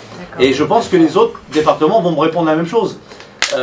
Tropical Park, tu es peut-être le concurrent d'un de leurs sites. La seule chose, c'est moi je passe Redon, je suis dans le 44. Oui, tout à fait. Et Redon, les Ille-Vilaine, on ne peut pas négliger l'Ille-Vilaine, on ne peut pas négliger le 44 en termes de communication. On va prendre contact avec eux, mais c'est vrai que de plus en plus, comment dire, les frontières ont tendance un petit peu à s'effacer avec les opérations, comment dire. Le premier sont les opérations de groupe, elles sont régionales, à la demande des fois de nos partenaires qui nous disent c'est bien, on a mis en place une opération qui est locale ou départementale, mais nos clients ils veulent un peu plus. Donc à un moment donné, il faut aussi écouter les clients. Il faut être obtus, donc à un moment donné, il n'y a pas de souci. La journée de loisirs en a un bon exemple. Et puis d'autres opérations peuvent se déployer. Entrée c'est ouvert, on garde ça, et demain peut-être que les autres départements vont s'en inspirer. Par exemple, pour ceux qui participent aux rencontres ANCV, on est déjà au 8e ou au 10e. C'était la 10e. Maintenant, la NCV fait ça en Charente, fait ça, comment dire, en Normandie, fait ça même dans d'autres départements dans le centre de la France. C'est-à-dire tous les départements, il y a un certain nombre, on n'avait pas leur adresse email, on n'a pas pu communiquer sur eux. Voilà. Les comptes, monsieur le trésorier. Alors il y a un trou de... Donc on va passer avec une petite... Le grand argentier.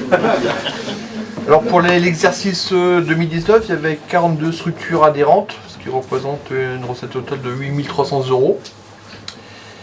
Et au niveau des dépenses, comme on a vu qu'il y avait un peu d'argent en caisse, cette année on a dépensé un peu plus qu'on a gagné. Donc on a des dépenses de 14 851,38.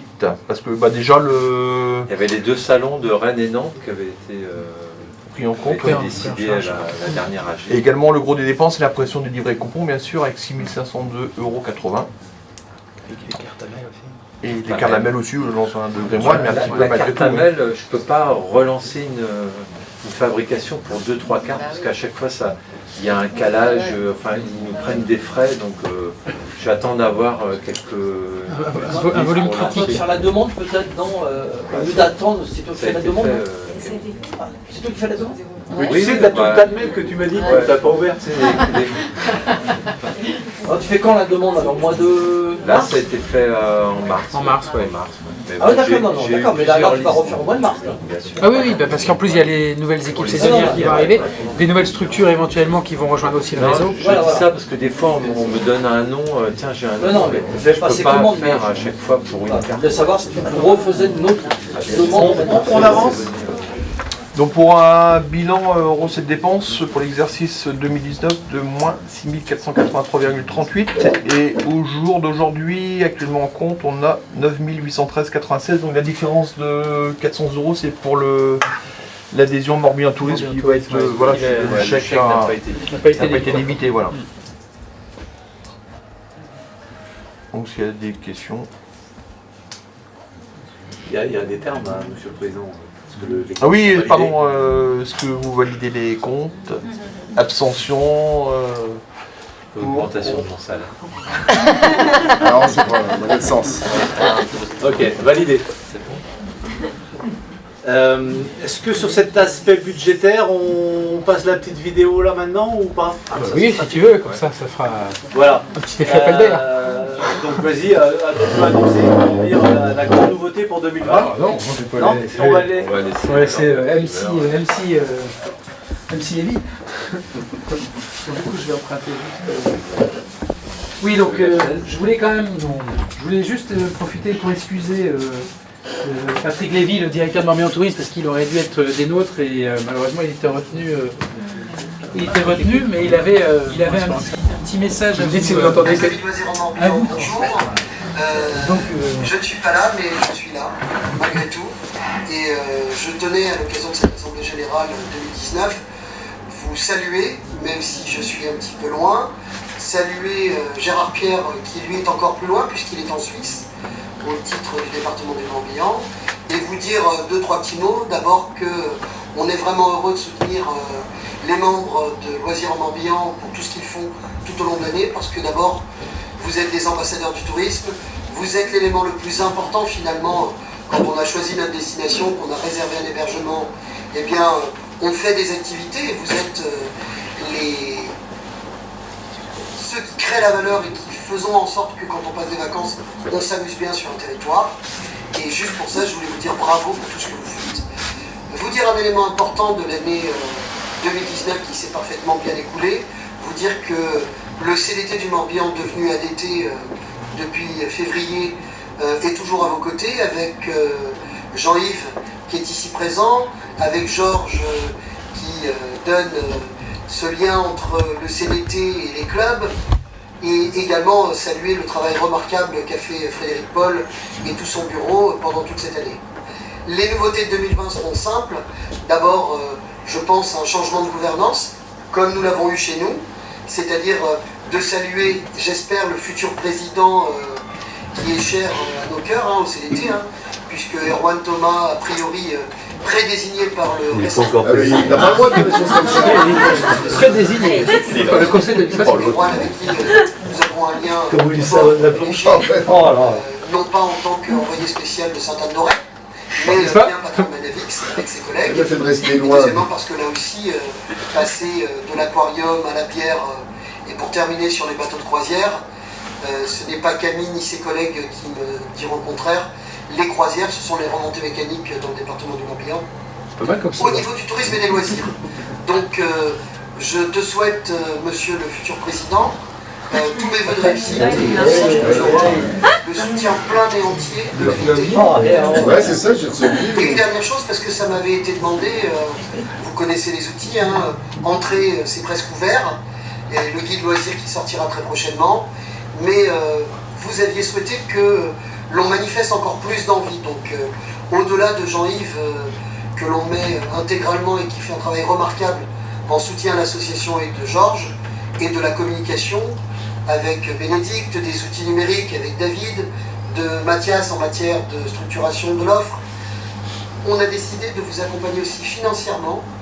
Donc, et en 2020, vous aurez une enveloppe de 10 000 € qui vous sera accordée spécifiquement pour des actions de communication qui seront bien évidemment contrôlées par Bénédicte et moi, en accord avec votre bureau, mais le but c'est que vous ayez encore plus de capacité à vous porter en dehors du territoire.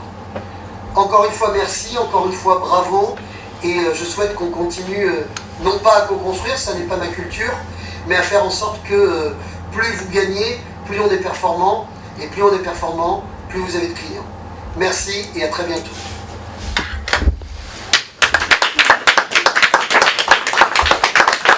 Voilà, donc 10 000 €, ça vient en droite ligne d'un petit peu de votre travail, notamment du bureau qui, tous les ans, effectivement, revenait vers Morbihan Tourisme en disant que la filière loisirs était aussi importante que les autres. Et donc on l'a entendu. Donc peut-être certains diront que c'était pas à hauteur des autres clubs. Tout simplement, c'est aussi à hauteur, comment dire, de votre implication également en termes d'adhésion. Oui. Je vais pouvoir remettre un peu proportionnellement. Morbihan Affaires, c'est 35 000 € d'adhésion, parce que les cotisations vont de 500 à 1 000 €. Et donc, on accompagne Morbihan Tourisme à hauteur de 20 000 €. Vous, votre cotisation, elle est moindre, mais 10 000 euros, c'est déjà mieux que zéro ce qui était avant. Et ça ne peut éventuellement, j'espère pour vous, que monter. Donc voilà, ces 10 000 euros-là, bah, à nous de bien les utiliser. Donc Hervé, on parle de communication, tu disais tout à l'heure de déficit de communication, ça peut être vers ça. Ça peut être faire plein de choses. Donc l'idée, c'est qu'elle soit ciblée sur votre activité. Voilà. Donc on va, est-ce que, avant de passer au vote, on passe rapidement la parole à nos deux intervenants.